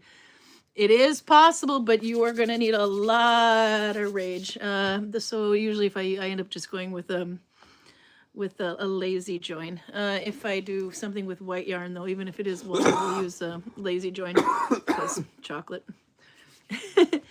But yeah, no, superwash, I did start out earlier on with superwash. It was pretty big in the early 2000s, superwash wool. And then I got a lot for extra from my mom, but then wool. I got more into wool. But sometimes there's some really... Aldra's also making some socks out of linen. She's done that before as well. And then I saw that Nalbound.com, or Ann Decker's blog, she was featuring also some socks that were made with a high percentage of linen in them. That one also, you'd have to have some pretty creative joining, splicing to do. Let's see. We bought a farm, says Torben. My whole life is full of projects. Wouldn't want you to get bored. Nikki says, that is dedication, Torben. Couldn't just stick with the fiber arts. Have to have our own sheep, too. What did we find? Did he say, did he get sheep? No. No, she needs sheep. You probably need lots of Vaseline, says Nikki. Where did I see it? Did Torben get a sheep? I'm suddenly missing it up there. It must have snuck in. We bought a farm. My whole life is full of project. Where's the sheep? Did you get a sheep? It might be considered mandatory if you have a farm. I don't know. The last thing I see him says, no Vaseline makes it taste better. It's so fun to read that out of context. And then they're congratulating him on a sheep. Probably because he said he bought a farm. Probably bought a farm. Well, he's got bees. Okay. Torben says, just finished the chicken house. Next up is to build a little kiosk for selling jam, apples, and plums. That's quite cool, actually. I like that feature in Norway. If you go out on the country roads in the summertime, often you will find that some of the farms have a little stand, and it's all on the honor code, which I think is quite nice. You can either VIPs them a certain amount of money. There's like a bunch of things they'll put out, different vegetables and things, or a bag or whatever, and it has a price on it. And you can either just VIPs them the amount, or what would that be, like Venmo in American? Yeah. And mobile pay. The only reason this works is that all the criminals in Norway live in Oslo, Bergen, or Haugesund, and they do not know how to drive out of these cities. I have no idea. Or they even have like a little mailbox with a coin slot in there, and you can just put the money in there. There might be 6 or 7 of them living in Sogndal too, come to think of it. And then you write in a ledger what you took so that their bank records will be okay. I used to buy potatoes that way. No loaded comment? I used to buy potatoes from a farm like that. Yeah, no, No? I'm just happy that you buy them instead of just breaking in and stealing them. No, you'd if you drove a little bit out of the way, there was a country road over there, and the guy had potatoes. You'd just go in, walk in refrigerator, take out how many potatoes you want, write in the book how many you took, put the money in the slot, and potatoes, straight from the farm. No sheeps, they're assholes, says Torben. Okay, yeah, so they were trying to get him some sheep, but it didn't quite work. Their definition of farm was not the same as Torben's definition of farm. Albert says the Vaseline is for all the money that goes away in projects. This is true. Nikki says that's super cute. We found a chicken walking around the car park at my kindergarten. And now we have a chicken at work. And we've had to teach them all about how to take care of them. Oh, the chicken multiplies so quickly in our village. You have to swap out the rooster every now and then. Nikki says, I just found my Nalbinding water container under all the junk on the desk. It's a win. Yeah, so when I teach classes, I won't spit on the yarn and do this. Or because people get afraid of, you have germaphobes, and that was well before COVID, etc. So I'll have a little spray bottle. It's like a little travel size spray bottle, and you fill it with water. It's just water anyway. You just, a couple of sneezes will do. It's like Viking spit in a bottle, I call it. And just when a couple of sneezes will do, but you just spray the joint and then rub. I actually figured that out by mistake. My kids had this little thing called, or some sort of kid project called beados, and there were these little round beads that you would kind of put in this pattern on a tray, and then when you would spray them, they would sort of dissolve a little bit into each other and melt, and you could make these little pictures. Anyway, and I saw this little spray bottle, and once I was looking for a water bowl. Some people have a water bowl that they kind of dip their fingers in and do that with, or before I would even have my water bottle and put a couple of drops in there to splice my yarn with. But I saw this little spray bottle they had about that big over there. I'm like, let me just use that, and I was like, ah.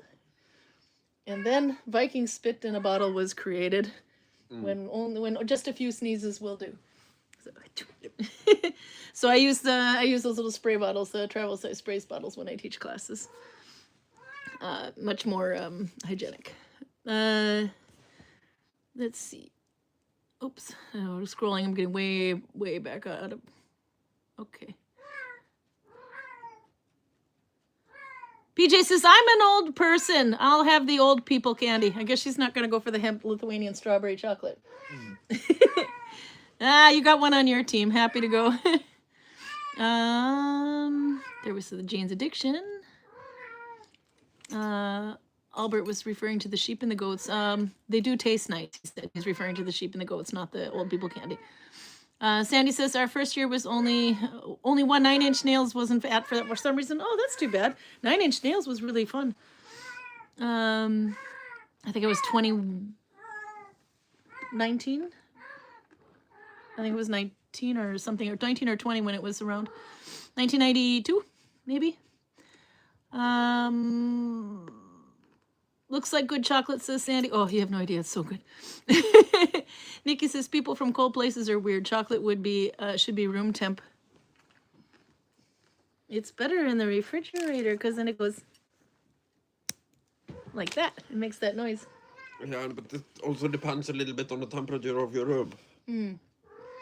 Because in the summer in this room, Norwegians don't have air conditioning. We have fireplaces.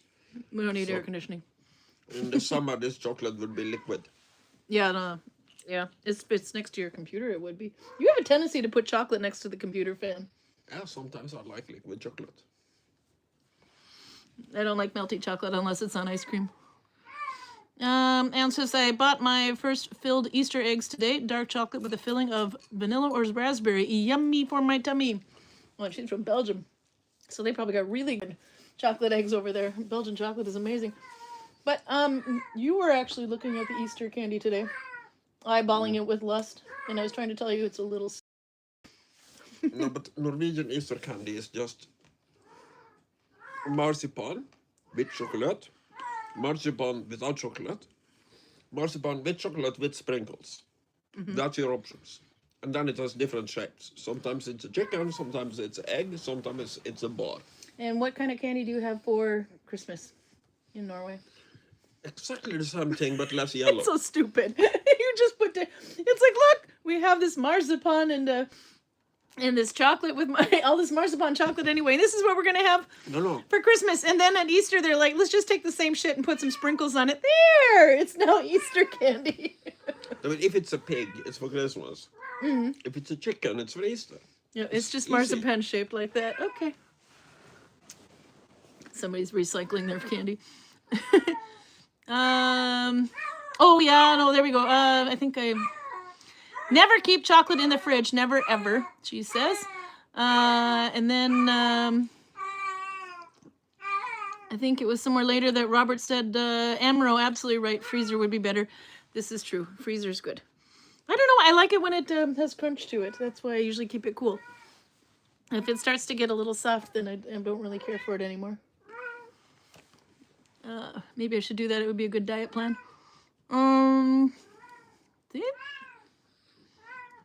Is the fridge less cold than the outside in the Northern Hemisphere? Normally not, no. But in this house, maybe okay. Yeah, our refrigerator is pretty crappy. But no, if you, one thing I did actually, I take my wool, it's in plastic containers anyway, and I put them outside for a little bit in the winter, because if there's anything in it, it's dead. After a couple of weeks, it gets cold enough. But you do that with Norwegian sweaters too. You can wash your wool in snow. That's actually a thing. You put it in the snow and you just kind of like let it sit there for a while. You can just wash anything in snow. You can wash yourself in snow. It's just highly unpleasant. No, but if it's cold enough anyway, it just kills anything that's trying to live. Let's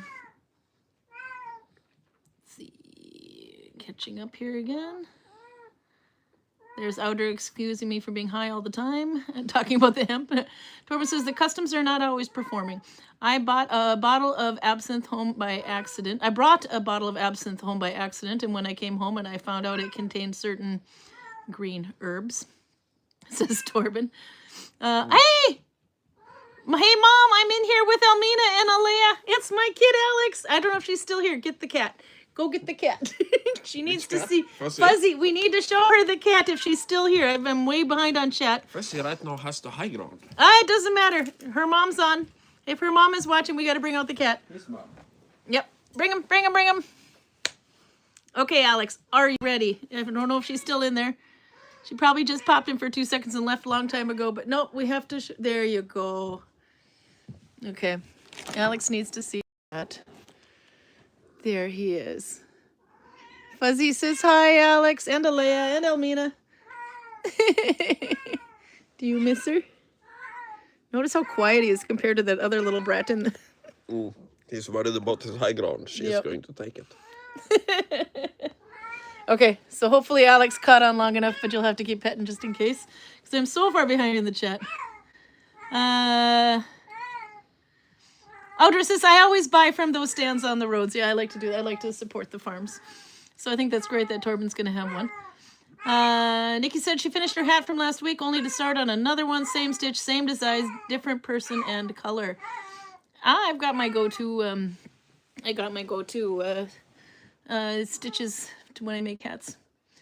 Oh, Sandy says, gastric sleeve surgery caused me a lot of problems. Surgery is what caused the problem. Oh, okay, that's not going to fix her potato addiction. She says, also, by the way, her area has farm stands like that as well. I miss those ones. And then also the self-pick farms are quite nice, where you can go and pick your own vegetables. We used to take the kids to do that. At the same place I bought the potatoes, actually. We could go, we even had a contest with my mother to see who could, when she was here visiting, to see who could get the largest onion. And my mom, she was smart, because one year, I think the second year she came, she's like, I am not going to lose this year by not picking the largest onion. But she did notice that the second year we were there, they cleared out the bottom of the barn and put in like a little grocery, a little kind of a grocery store, so when you could go in and get what you want if you don't have time to pick, and you could have so much more to choose from. So she goes in there and she buys the largest onion and she keeps it hidden. And then when they're all looking around for the largest onion, you know, she like digs up one or two, and then the kids go and show, look what I got! I got a large onion. And the other one's like, look what I got! And there's Mom going, she's such a cheater. My mom was so proud, and my kids were like, and then my mom had to tell her that she cheated, and the kids were like,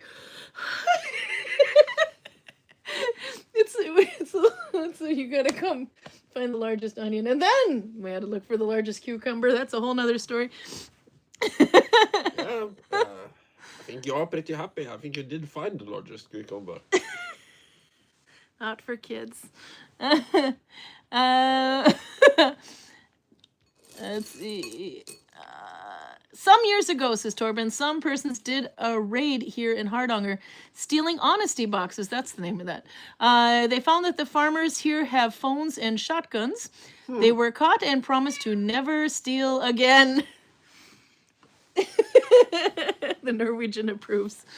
For join, says Nikki, I used to spit, but I hate the taste of wool now, so I have got a spray bottle.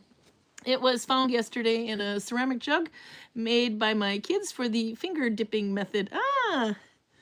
In South Africa, she says, the people shoot first and ask questions later. I think some states in the United States do that too. Maybe have a sign on your door. Albert says, yeah, Torben, plenty of land to hide them too.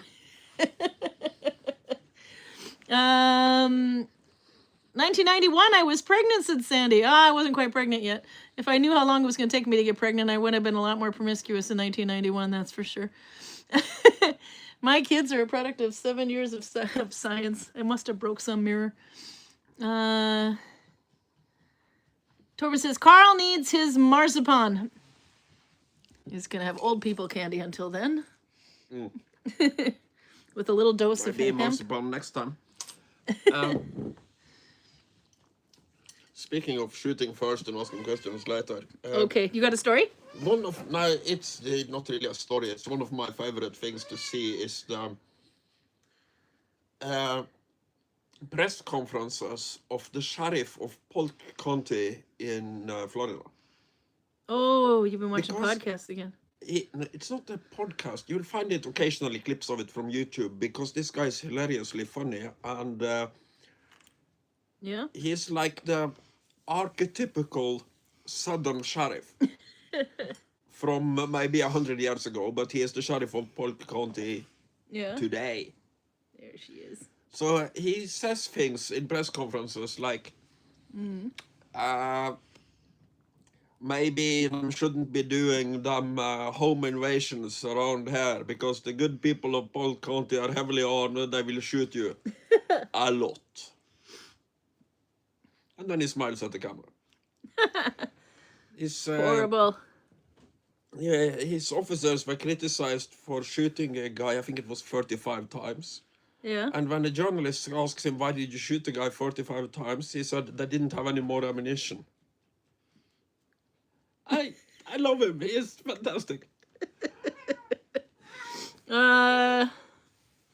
Then there was the Torben saying, ding, ding, ding, bring out your cats. And Sandy says he's such a handsome kitty. He is. He used to be the little asshole, but now Carla's got him beat. So now he's no longer bag number 1. He's bag number 2. Bag being, there's this group or something that's 40 bags in 40 days. You have to go through and clean up your shit anyway. So you have to get rid of 1 bag a day over 40 days. And suddenly your house looks so much nicer. And my mom's looking at that cat going, that's bag number 1. But now he's bag number 2. Right, Carla? She's looking for another place to poop on the floor. Let's see. Come to Belgium, says Anne. I will teach you how to eat and drink properly. We'll have the noisettes and some beer and hemp chocolate from the freezer. And Duvel's. Bjornarda is here. He says, can you show us the seagull you have in your room? Do we have a seagull in the room? Seagull? I have in my room. Yeah. Bjornarda also says, Bjornar wrestling, so it might not be Bjornar. Yeah, it's Bjornarda. I think it is. I see the picture. The sound of the cat might sound like a seagull. Yep, show him the seagull in the well, I just did actually. Carla, come here. Yeah, one day she's going to be less talkative, but man, I tell you, your family owes us for taking on this cat. I don't know what we were getting into, but I think they're sitting there going, idiots. No. Stupid. No, let him take. Oh, it's really sad, but if you want to take care of the cat. That deal was made before the cat was born. I know, the cat, yeah. You're the one who brought her into this country. Come here, Carla. Come here. We want to see the seagull. And just like when you marry a foreigner, you kind of are responsible for it. economically until it can stand on its own legs. That's why we're living in sin. There she is. There's the seagull. Say, don't you want to go and visit Bjornara and Kaya? Yeah, that would be so fun. There you go. She's quiet now for about 2 seconds. Enjoy it. Let's see, Nikki says if we were ever held at gunpoint yesterday, and we said no. Apparently, we are the first South Africans this person has met who haven't been. Okay, well, Prude is not here today. She's actually from South Africa too originally. I wonder if she's got her story. Albert says chocolate eggs from Freya is now too damn expensive for what they are. Those are like those Cadbury eggs. It's like a chocolate egg, and then you kind of get it like it comes in this little egg carton with 4 purple egg carton, by the way, and it has 4 eggs in it. And you kind of are supposed to like eat out the middle. You break off the top, and then you eat out the Cadbury egg yolk, which isn't actually egg yolk. It's some sort of a, I don't know what the hell it is, but it's like so sweet. My God. And they're addicting. You want to eat another one too, but after half of one, you're like, coffee. coffee. Bjornar says, having lived with Corda's tame gulls on the terrace, she's probably learned gull speech from them. That explains that actually makes sense. That yes. makes sense. Kaya says this is what reverse cat smuggling leads to. Okay, for those who do not know, because actually I don't think Annette or Sandy, for example, have heard your reverse cat smuggling story. Would you like to tell how this beautiful little annoying thing came into them? She's hiding over there anyway. But how did she come to be in this country, Carl? Well, she is originally Swiss. Because when my father wanted a Siamese cat, it was complete drought of Siamese kittens anywhere in Scandinavia. So I was looking at England, but England was very... Here, Carla. They are very difficult when it comes to moving animals over their borders, no matter which direction you are moving the animal. Mm. So in the end, I find this guy in Switzerland. So... right smack in the middle of the tourist season of 2019, I go to Switzerland for 5 days to pick up the cat, look around a little bit, and bring the cat home. And the guy I bought her from is a really nice guy. He has, let's call it, he has hobbies that are all perfectly fine on their own, but when you're doing all these things at the same time, Carla. There might be something a little bit eccentric about you. So he breeds and collects Siamese cats. Fine. He also collects Persian rugs. Not super compatible. No. And he collects and breeds exotic birds. And then he also have a pretty big collection of veteran cars. The car thing is fine and compatible with all the other things.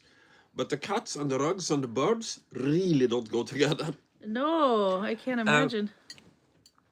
And his house was really fascinating because he has like the breeding cats in the basement. They have a pretty nice setup down there. Then they have their own outside area that is mostly under the porch and a little bit into the yard. And then you have the other cats on the other side of the walking freely and being on kind of on top of the breeding cats. So there is a lot of screaming at cats screaming to each other through the. I was just gonna say, this is one cat. How many cats were there? This is one Siamese cat. I'm not entirely sure because there were 2 sets of kittens when I was there, so it kind of blew the numbers a little bit out of the ballpark. But when I was there, there was probably like 30 or 40 cats. But most of them were kittens that were basically moving out of the house. How did you hear anything in that house? And another kind of funny thing I can mention about this guy, he's really fascinated with small things. So we are driving around and he's kind of showing me around in this part of Switzerland. And he goes, the people living in this canton, there are very, very few. And all of them are working. There are no old people or children. So they practically pay no tax. But there are so few of them. Look at the church. It's so tiny. It's so tiny. If you didn't know where that comes from now, it's so tiny. It's this story. And there was something else. Somebody's car. Yeah. Oh, this is the Italian sports car. Look at it! It's so tiny! It's so tiny! And while I was there was the Swiss version of extreme weather, which I would consider to be barely noticeable wind. But this might, he had these potted palm trees that are in pots like this big that were standing on his porch, and there was enough wind for them to blow over. This scared one of his Siamese cats into labor, so she had kittens while we were outside. Oh my God. So when we come in, there are newborn kittens. And he picks them up and goes, "Oh, look at them! They are so tiny! They are so tiny!" So, he's a really nice guy. So, another thing he did, the cat was expensive, of course. It's Siamese, it's purebred. Purebred Siamese with pedigree going back to God knows when. It's long, it's big. But he said, okay, you probably don't want to pay an exorbitant amount of tax when you bring this cat into Norway. So how about I send you the pedigree and all the paperwork in the mail, and when you go through the gates, you just say that you bought it for 50 euros or something like that. It's like, yeah, okay, sounds fine. So I have the cat in this carrying cage thing. I take the flight and I walk through the customs gate at Oslo, and I basically go, it's 2019. The only somewhat criminal act I've done this entire millennium is to steal one wheelbarrow of gravel when we were building the Viking village. So grand theft gravel and cat smuggling. This can't be my criminal record. If I'm going to do something illegal, it has to be bigger and better than this. So I walk on red. Basically, I have something to declare. I go up to the guy and I go, "Hi, I bought this for 1,500 euros. How much tax do I owe?" And he goes, See, you spoke to her. "Do you have a receipt?" And I go, "Do you think I'm lying to you? This is a 1,500 euro cat. How much tax do I owe?" And he goes, a moment, and then he calculates, and I pay him like 5,000 kroner I didn't have to pay. But at least now I'm not a cat smuggler. I'm a cat importer. You're a cat importer. Important difference. And this is how she gets the name Karla. Yeah, because I brought her to Norway. Yep. So my father named her after me. Yep. So there you go. Now, I want to hear another story that you tapped into there. I just said it and I suddenly forgot what it was now. The Grand Theft Gravel? Yes, the Grand Theft Gravel. Talk about your you're confessing your sins now, by the way. This was the building of the Viking village. And while we are building the Viking village, the people are with the kayak center, they are not done yet. No, they're still building They it. started building Ask Albert about that window. a little bit before us, I believe. Yeah. So they have a construction with cement mixers and big piles of gravel. And we have a building project with cement mixers and a big pile of gravel. The problem is that we also have a Roger. So he immediately uses up all our gravel like that. Yeah. But then there is something. I think it is... it might have been around the foundation of the VIP toilets or something. Yeah. There was a hole we needed to fill up. And I go, okay, but fill it up with what? It is just stupid to dig another hole just to have mass to put in that hole. And then somebody goes, "Oh, get some gravel." And I go, "We are out of gravel. Find something." And I go, okay, kayak center. So I just walk up there like I own the place, fill my wheelbarrow with gravel and walk away. Grand Theft Gravel. I think the kayak center probably understand that the guy in Viking clothes doesn't actually work for us. But they didn't really care about one wheelbarrow of gravel, I guess. Yeah. Well, I don't know. You might have a wanted poster hanging on. But for all I know, this might also be the reason for every kind of animosity that there has been between the kayak center and the Viking. I know, because we have to put up archery towers on the border between them and us now. So that's at least Tufa's grand plan, was to put up archery towers so that we could post archers outside the kayak center to protect the village. Yep. By the way, Nikki says, it said something really fun here. It's so tiny. So now we know where that comes from. And she says, but damn, it makes a huge noise. It does. Oh my God. Björnar, can I interest you in a seagull, Kaya? And Carlos' actual name, you know, breeding names have the name of the kennel and then the name of the cat. I don't remember the name of the kennel, but her actual name on her pedigree is Funny Girl. Funny girl. Because she was doing weird shit when she was a kitten. She's still doing weird shit. Look at her. She's doing hot laps around the house. She's keeping her, she gets her exercise, that one. Oh, yeah. But she hasn't seemed to make, had too much of an issue going from an outdoor cat to an indoor cat, because the difference is that we have 2 cats in the house with her. And the one thing she does that I thought was maybe a sign that she was having trouble acclimatizing to being an indoor cat is that from about 2 a.m. to 4 a.m. you're trying to sleep, it's completely dark, and you hear which is what she's doing now. Because she is running. She's paced almost. Doing hot laps. And that is actually very common among Siamese cats. They like to have a little bit of exercise and sprinting around in dark rooms at about this time of day. So Kaya says, we have a cat already and she's mute. We're not swapping. I'm sorry, you have a mute cat? Oh, can you imagine what that must be like? easily. That one, silly. Yeah, he's nice and quiet. Every once in a while he'll chirp. Very occasionally, when he is really frustrated, he will go. Meh. Yeah. Oh, he chirps. Then he puts up a little paw. Pet me. Let's see. That turf roof part is still not repaired, says Albert. I knew that was going to get him on the kayak center. No. If you look in the background of our village, every once in a while you'll see that one of the grass roofed houses has sky windows, and then somebody will be like, if they're watching on a video or something, they don't know. It might not be correct to say that it is still not repaired, because I have the impression that they repair the same part of the house at the same time every year, and I've been doing that for 10 years now. Yep. No, what it is when you put that, because there's a sky window up there, so in our background you just see like this grass roofed house with a sky window, and like, did Vikings have sky windows in their houses? No, that's actually on the kayak center. It's just behind the grass wall, but you can't really see it. Anyway, I just forgot to join.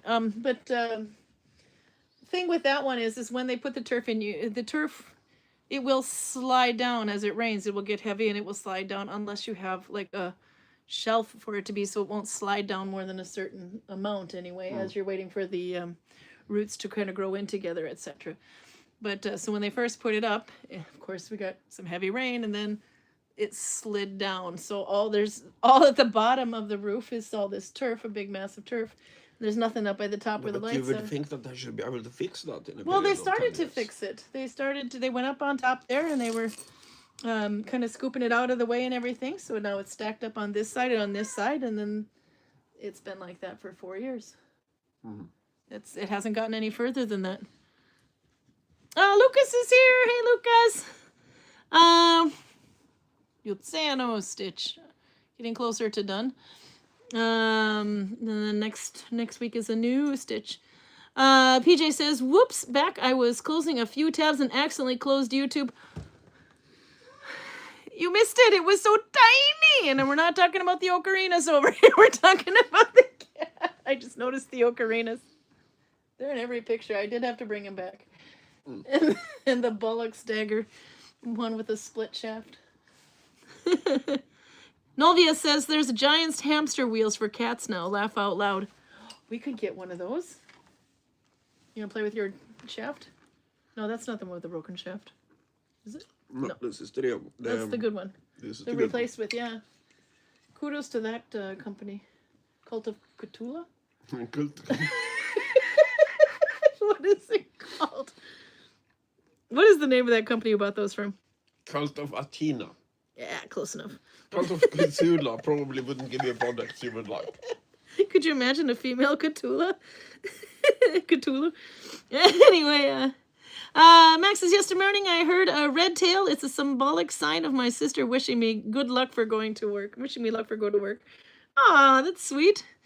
Anne says, maybe Carl can fix the roof as a peace offering. That's why they're doing it. They're just missing one wheelbarrow full of gravel. Oh, that's horrible. It's all your fault, Carl. There was something else you had told me about in your turn to Switzerland. Something about the width of the roads. Oh, This was a good story. it's kind of a thing with the cities of Switzerland is that since the invention of modern warfare, Switzerland has not been involved. So they have cities that are basically designed as they were in the 1500s. And in the 1500s, you don't even have cars. No. So the biggest thing you have to consider kind of is kind of horse and carriage to get around her. Yeah. And then you have all these really nice, really old houses that are very, very close together. But I have a law about how close the houses can be together, and that is a pig has to be able to turn around in the alley. Because if the pig can't turn around, and they are apparently very bad at walking backwards, then two pigs can meet and you have two dead pigs in your alley and there is nothing you can do about it. No. So minimum demand for a Swiss alley is that a pig can turn around there. And apparently their pigs are small. Because in some alleys I kind of have to turn my shoulders a little bit so that I'm not scraping on both sides. Half done. I've got 4 holes in there now. So hopefully I'm doing 5 stitches in between. But as I get a little closer, I'll find out if I need more. But I need to do with the other half here now. Another cool thing I saw down there.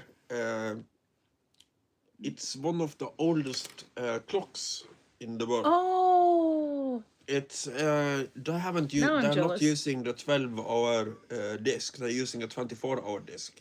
Mm-hmm. But it basically counts 1 through 12 and then 1 through 12 on the other side. So you have a day side and a night side, so to speak. Yeah. Oops. That would have been cool to see. I'm just trying to grab some more yarn here. For some reason, I don't know why. It's got to be my OCD, to be honest. If I take yarn off of a hank or something, I have to count the butterfly wraps and use that mount every time. This is a butterfly wrap, by the way. Does it matter if I use 10 wraps, 20 wraps, 12? No, but I have to count. I have to count 1, 2, 3. No wonder I work with logistics anyway. But I don't know if anybody else has that problem, but it's even if I were to pull off the yarn this way, for some reason I feel the need to count. But it makes no difference whether you start with a little bit of yarn or a lot of yarn, really. But nope, there you go. Well, it's my OCD. Prue BC is here. She says Victorian boiled sweets comfits. Ah, that's maybe what the name would be for comfort. Victorian boiled sweets. By the way, hello, Prue. That's a new one. Well, actually, we got quite a few people in here that we don't actually see. My mom, I'm talking to her on the phone yesterday, and of course, I'm sitting there going, and she says, "Oh, how's your podcast doing?" I got friends who watch that. You got 2 ladies up in Pangilly who watch every week. They just love it. I'm like, I didn't know my mom's had friends in there. Shit, what the hell did I say? I probably shouldn't swear. Oh my God, all the not for kids, my poor mom. Anyway, so Pangilly, I'm so sorry. That might have been the ladies that were here in the class. So there was a couple from Pangilly that I had to teach that. I had to teach at Nalbinding too. Is that up in the Finnish part of Minnesota? Pangilly, I don't know if that's quite up in the Finnish part of Minnesota. It's north though, I believe. Pangilly.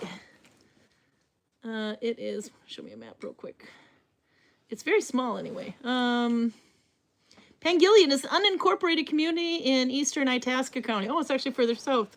Itasca is near the metro area, where we call it the cities, which is, in the cities is Minneapolis and St. Paul.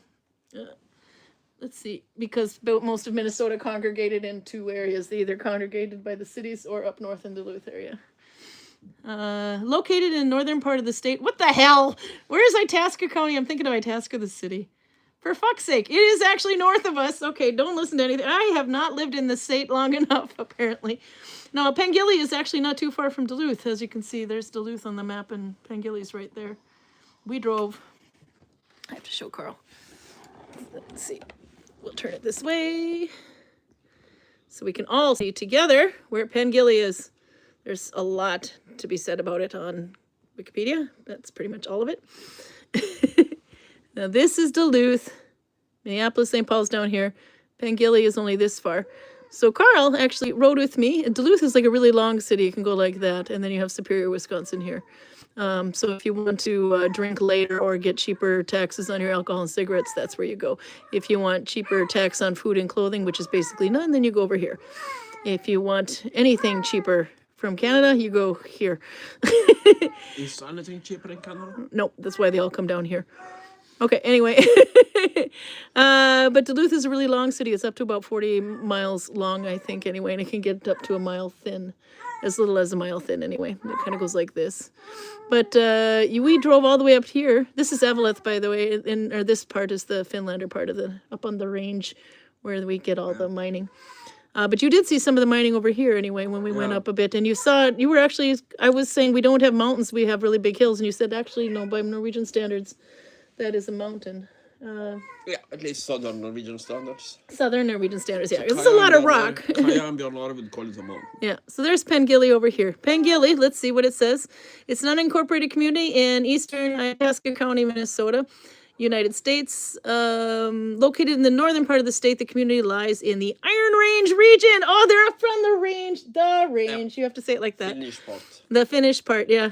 And Hibbing, which is also, but, you were in Hibbing. If you go with standards, by the Danish standard, the really big cock you have up there would be counted as a mountain. Oh, we have like the biggest everything up there. We have the biggest beaver, the biggest cock, one of the biggest Paul Bunyans, although I think Michigan's competing now. No, but as long as you have the beaver. As long as we got the biggest beaver, we're good. The biggest beaver and the biggest cock. And the biggest loon and the biggest cock. What else did we show you? Then you can just reproduce the rest. Yeah, no, we had totem poles, everything. Let's see. Then it talks about the highway. It travels also, there's a highway express section of US 169 that travels between the cities of Virginia and Hibbing. Oh, they are deep in, oh, look, there's a parody of, this is Hibbing. biggest jars of Vaseline. Hey! Says Torben. Pengilly is located along the boundary line between Greenway Township and Lone Pine Township. Lone Pine Township because it had what, one pine tree? No, I don't know. That sounds right. The community is located along the northern end of Swan Lake. Nearby places include Nashwauk, Keewatin, Calumet, Marble, and Goodland. Pengilly is located 19 miles northeast of Grand Rapids, not Michigan, of course. Pengilly is also located 15 miles southwest of Hibbing and 18 miles north of Swan River. By the way, we have like 13,000 lakes in here. Did you know, I think 2 of them are called Crystal Lake, and at the bottom of one of them, they say there's a statue of Jason Voorhees from Friday the 13th. Turns out that's in Crystal Lake, New Jersey. Stupid facts, I can't help it. Pengilly gets its name from the community physician John Pengilly. From 1970 to 1989, the youth leadership camp for deaf high school students was held at Swan Lake Lodge in Pengilly. Pengilly celebrated its centennial in August 29th to 31st in 2008. Let's see. Notable people. Norbert P. Arnold, Minnesota State Senator, businessman, and inventor, lived in Pengilly. Lois Hall, actress, grew up in Pengilly. Who is Lois Hall? Mike Peluso, former NHL player. As long as they can play hockey, then we're good. So anyway, there you go, Carl. Do you feel like you... Oops, let me fix this again. There you go. Do you feel like you know everything you need to know about Pengilly, Minnesota? We got to go there. But yep, according to my mom, every week religiously, 2 of her friends watches it from Pengilly, Minnesota. So I have to apologize for talking too fast, but they're from Minnesota. They can keep up.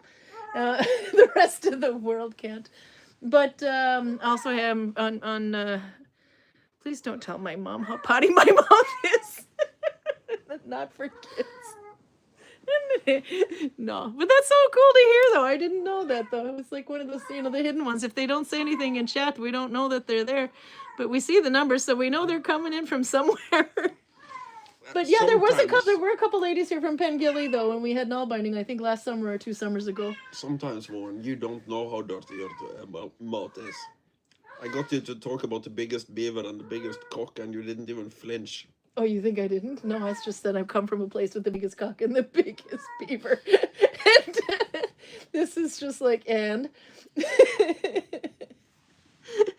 Okay, but, United States, every little place you go to has to have the biggest something. So we went to, Roger and took us to Las Vegas, and we passed the world's greatest Greek cafe, the world famous Greek cafe, which I have no idea why it was, and the largest thermometer in the world, which I thought was quite fitting that it was outside of Las Vegas in Nevada, where it's flipping hot in the desert there.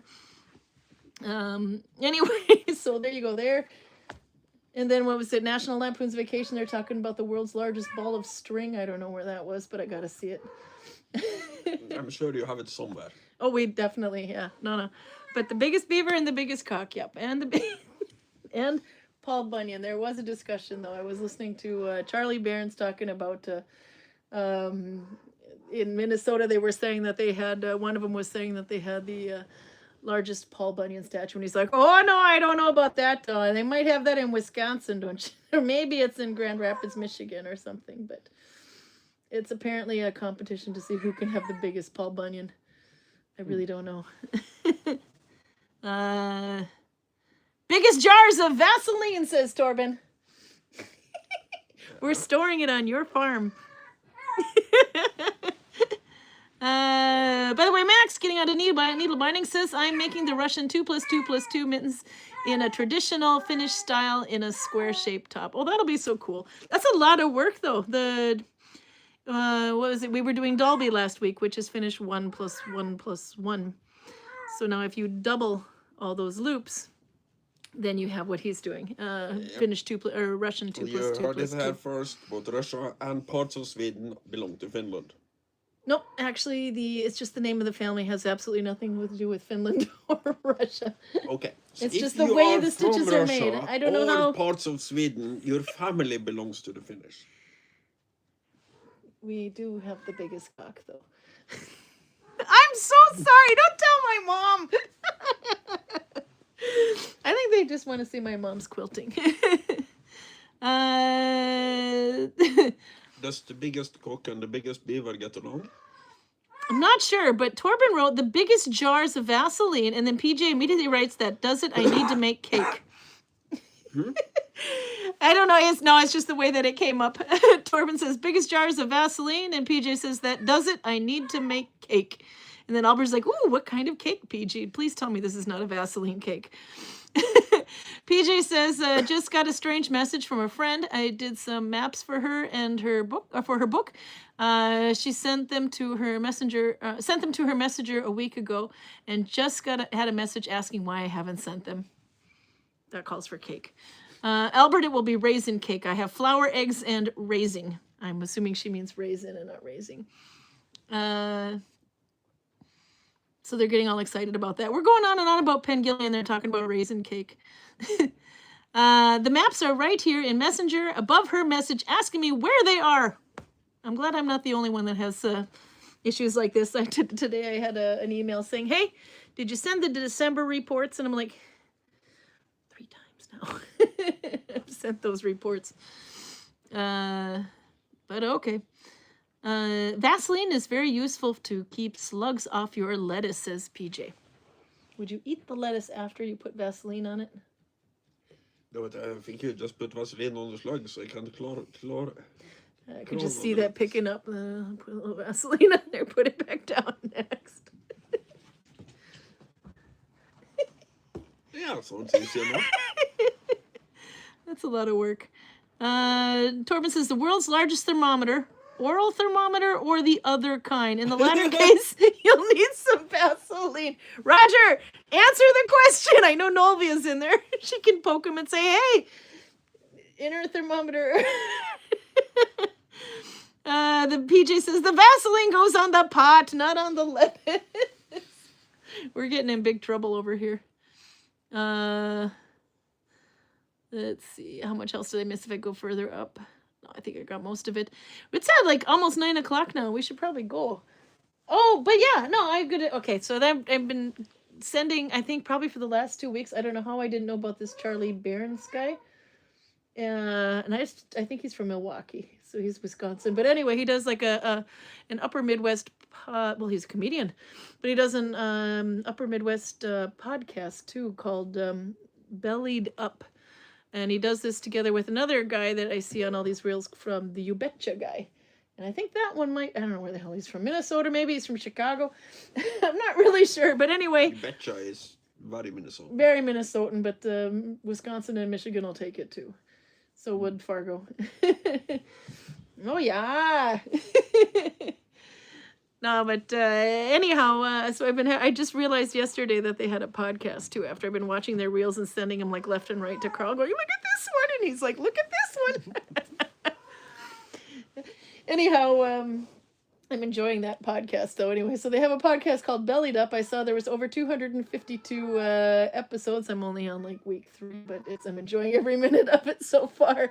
And I guess they go from they even built a bar in their basement, and I think like in 2022 anyway. But they have a podcast there, or they'll go and visit another bar and they'll belly up to it and see who they can get to talk. And it's kind of funny all the advice and stuff they have. But I don't know what I like more, hearing the familiar dialect or the little sayings like literally every time they have a guest on the phone, they'll say, and say hi to your parents for me too. I think that's cute. Say hi to your parents. And the other one is, then they said, yeah, no, we should probably let you go. Hey, but what do you think about this? Then, yeah, no, we should probably let you go now. You got to get back to work. But hey, what about this? It's like 3 times they say goodbye. And this, it's the long goodbye. I think we kind of do the same thing. So it was nice to see it wasn't just us who threatened to leave at least 3 times before we actually do. It's a nightmare to go to the store with you when when I'm pressed for time. Yeah. Like you said, you have 10 minutes until you have to go and open town, so no problem, you can go to the shop. And I go, nope, I really can't. Because if there is somebody you know in the store. Every time, it's a small town. Then just getting you to leave them alone takes 10 minutes on its own. Well, you got to catch up on the gossip. That's the only place you get it. It's like 60 people in this village. If you want to know what's going on, you got to go to the gas station. So a trip to the gas station should normally take me 4 minutes. Mm-hmm. With you, I have to calculate about 25. But when I left it, I had to turn around and go back because I remembered I had a package.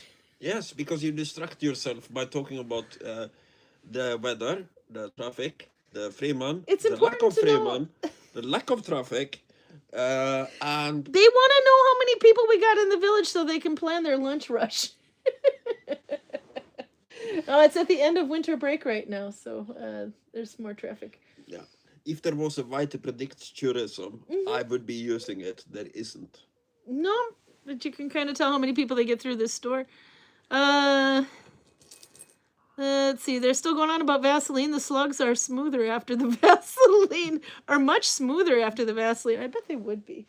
What are you going to do with a smooth Vaseline-ated slug? That's between you and your God. And Torben's thermometer. I don't know. PJ says Vaseline is just a barrier they can't cross. It doesn't hurt them. We had a neighbor who was putting salt around his doorway. You were living with him at the time. Like, what in the hell are you guys doing here? Are you doing some sort of witchcraft or whatever? Because you had this salt in a ring around the doorway. But apparently you had an issue with the slugs trying to go into your house. It's idiotic. Of course we didn't. No, but because the slugs going across the salt would have some issues. Yeah, no. I've actually heard that barrier trick of before, salt though. they cannot cross. Right. But what happens to salt when it rains? Yeah, I know. Not to mention the human has to kind of step into the salt to get Yes, in those and things. also, what kind of slug can go through a door? Don't know. This is a non-issue. Do you leave your door open often or whatever? This is right before you and I got together, actually, and you were... It was his roommate, by the way. His roommate was putting salt around the door, unless in a he ring was around the door. dealing with some other problem. He should have been using Vaseline. Just It's outdoors. Yeah. We don't have a problem with slugs inside the actual house. Well, why else would you put a ring around your door unless you were worried about the slugs getting into your house? I just don't get that one. Even if you are worried about just that, then how much do you think this is actually going to help considering rain? So they're not roommates anymore. No wonder you needed me. No, I can ignore stupid shit. That's one of my great strengths. That's why he's with If me. you felt the need to use your own money to buy salt to put it outside of the door, then God bless you and have fun. It does rain quite a bit here. Yes, I wouldn't care. If you decided to use my money or force me to go and pour salt on your stoop, then we have an issue. But up until then, it's like, yeah, no, she's crazy. Who cares? Iron phosphate, says Lucas, is really nice with the slugs. Do we disagree? Do we agree? What do you think? Well, Iron phosphate. It's been... This is Swedish logic. Does that help? It's not... iron phosphate is also a kind of salt. It's just not natrium chloride. No. But it has been so long since I've done chemistry that I can't really say exactly what it is and does. New Zealand Nikki says, it's cold outside, let the slugs in. And Torben says, the Siberian thunder slug. Bam, bam, bam. Can eat that lettuce. Just... Oh my god. My now that I know my mom's friends watch, I'm so worried. No.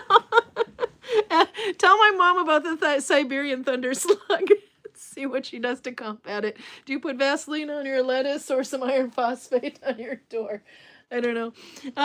Nikki says, oh dear Max, it sounds like you just needed a break from all the things. Oh, yep, nope, you got, oh yeah, she had anxiety, Max had an anxiety related explosion. Nope, you got to take a break every once in a while. That's why you're on YouTube Nalbinding.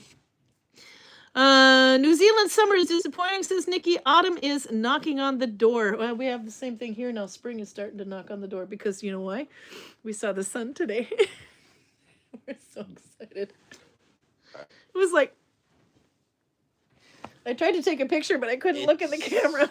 Probably not, by the way. No. Every time somebody sees plus degrees this time of year in Western Norway, they go, oh, it's spring, and then they freeze their balls off in the middle of April. Well, the groundhog did predict 6 more weeks of winter, so could be right.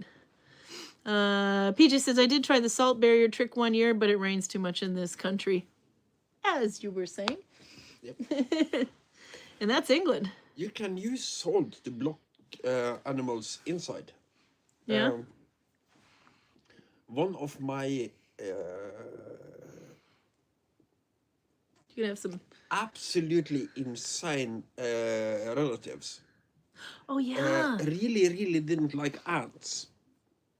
So to keep ants out of his bed, he used 2 full thermometers worth of mercury to make a circle of mercury around his bed. And what do you think is worse?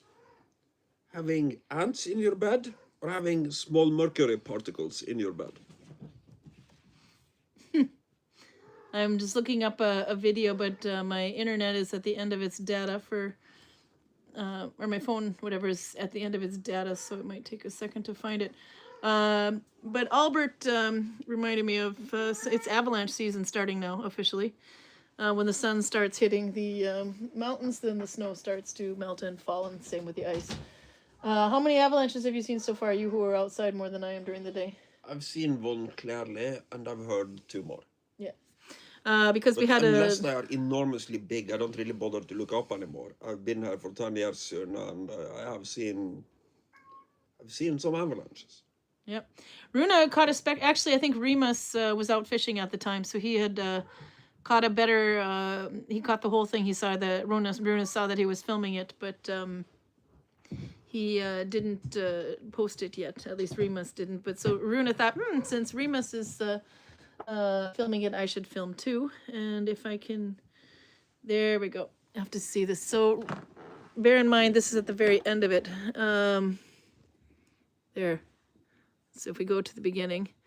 And he says, Vorinar Povei, says Runa. I mean, spring is on its way.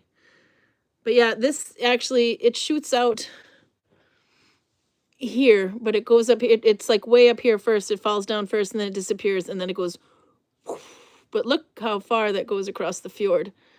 So that's, he did catch the end of it. Yes, it's quite spectacular when it kind of goes, you can hear it going from here to here and then you know it's just a matter of time and then whoof. But it goes, I mean, the ferry boat would be probably about that big. So this really shoots out far. But we had all this snow, and then we had a huge amount of snowfall anyway. And then it got really hot. There, it's going to start again. So this is at the very end of it, but you can just see it's still creeping across the fjord there. But when you have this big amount of snow, and then of course it starts melting really fast, and then you get powder. Powder avalanches are the best. But he says there's this guy out here. I don't know if you can see him there. That is Remus, and he's filming it as well. So if we find it, we can see it. But it's really quite spectacular when you have these big powder avalanches. It's much better than the ice ones. But not a good time to go hiking. Just saying. But that was quite cool. Heidi's brother. There. Let's see what else to catch up on. Scroll up for the thermometer answers. Laugh out loud, says Nolvia. Okay, we gotta scroll up. Where? How far did it go? It's really cold outside. Let the slugs in. The slugs are smoother after Vaseline. No salt for slugs. That is so cruel. I did it once, never again. On a U.S. Writers podcast thing, they're editing one of my chapters, says PJ. Oh. Salt turns them into nasty, bubbly messes. Okay, yeah, no salt. Oh, here we are. Okay. It's an outdoor gigantic tower thermometer that measures air temperature. No Vaseline required, says Nolvia.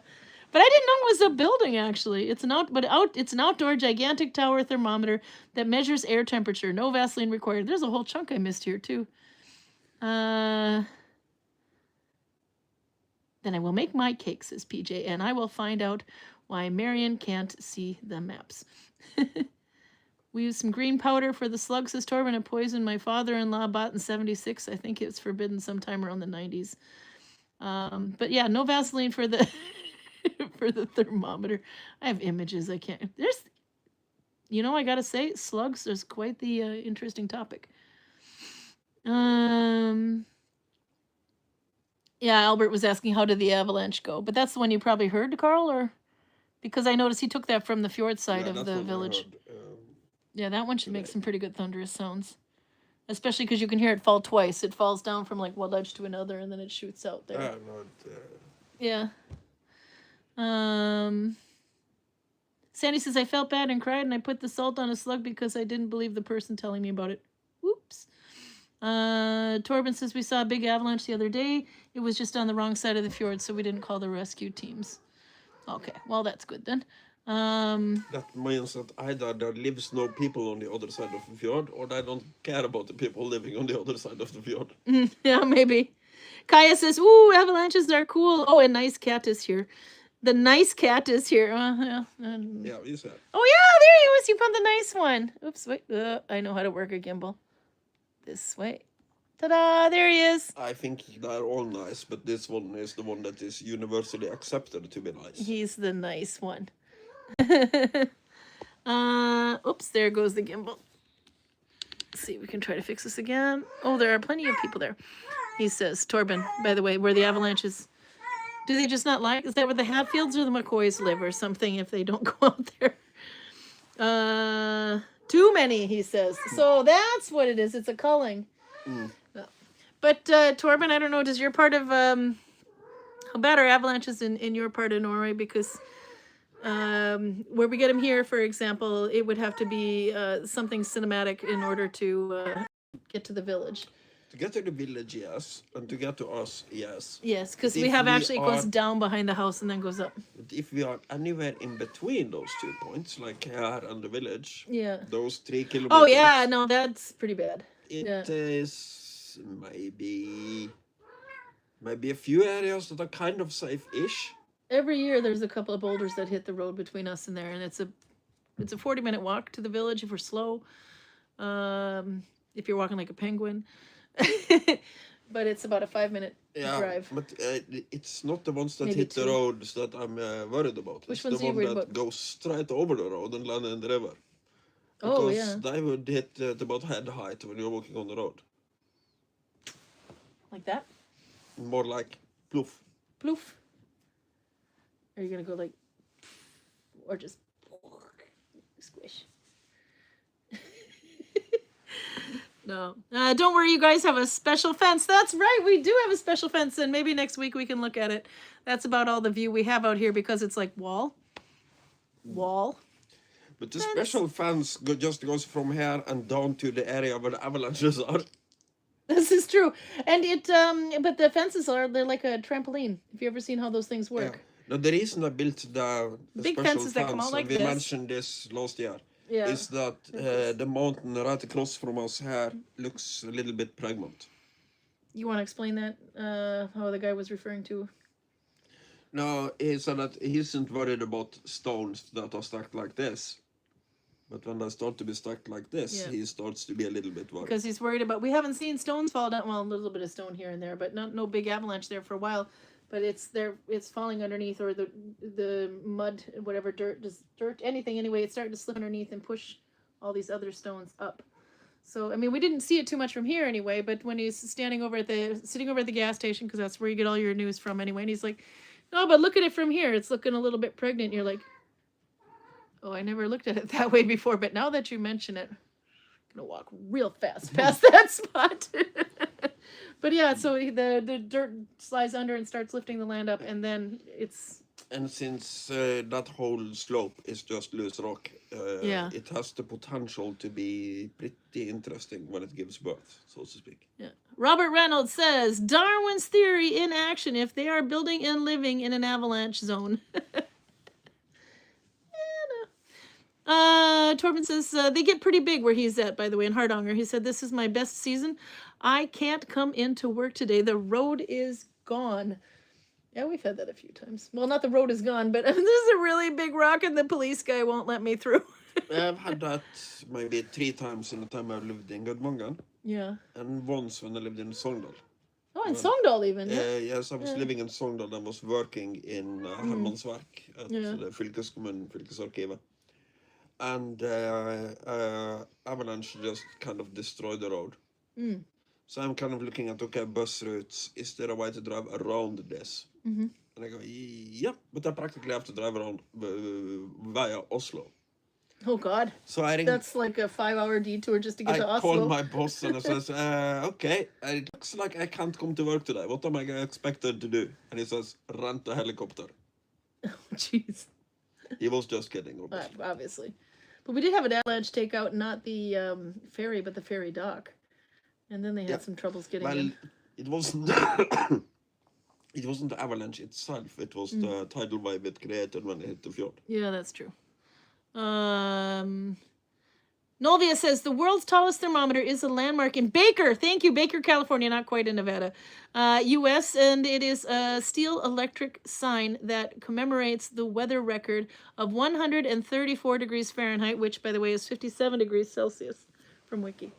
That's fairly hot. Yeah, no, I can't do that. I can handle cold. You just put on more layers. But is that the world heat record, or? That's a good question. It sounds like it might be, because it is comically fucking hot. That is comically hot, but it gets that hot there. I've seen minus 57, but I've not seen plus. Yes. That's what I'm saying. You don't leave home when you're like that. When it's like that, you have to bundle up big time. Your car won't start. I can't do heat either, says Sandy. No, I'm with that one. I can dress for the cold, but I cannot dress for the heat. And yeah, when we almost ran out of wood here because we were home more than we were expecting to be and going through, I didn't quite plan. I planned on the amount of wood we used last year, not the amount of wood that we would use this year when we're home more. But yeah, then I'm sitting there with 7 shawls on and a couple of blankets over my... Carl's like this under a blanket, playing on the computer. All you can see is a couple of hands and a nose. But you can dress for that. Nikki says we have a town called Springfield, and their claim to fame is the largest donut. Yeah. Gotta have the largest something. It's not fair otherwise. She also said there's a rock called Rocky. A rock called Rocky that lives at the ski field that rolled through someone's house after an earthquake. Special fences only work so well. Yeah, no, but it's true. There's actually one on the way between here to Voss. I think it's in Vossestranden anyway, and you can see there's literally the house is built right next to the rock, and the question was always which came first, the rock or the house. Mostly the houses are built protected by the giant rock, because if you see an enormously big rock that is covered by moss, you know it's been there for a while. And also smaller rocks have got through the big one to get to your house. Yeah, that's one way you can tell. But there is one exception to this rule, and I wonder if it's the house that Georg lives in now. Yeah. Because they have a big rock in the garden above the house. And the story, as I heard it, is that the people who built the house are waking up one morning and the wife is making coffee and looking out the window and sees a rock the size of her house right next to her house. And then she goes, "We are moving." So the next person bought a house for fairly cheap. Yeah, I know, I can imagine. imagine. This story may or may not be true, and it may or may not be Georg's house. I'm not sure. How big is the fish? Yeah, but about the size of the house. Yeah, and then there's between Voss and Stalheim, at least there's a bunch. There's a section of the river that is just really big boulders, a bit like we have a couple of them out here as well that we've shown on here a couple times. And I like the story that Runa tells, and just about every Norwegian from the area would tell. That the reason they got there is because there's a troll on this side of the valley and a troll on that side of the valley, but they don't like each other, and so they throw rocks at each other back and forth anyway, but some of them get stuck in the middle. But that's how, I mean, they're huge, and it's just like in the middle of nowhere. There's this river and then big ass rock.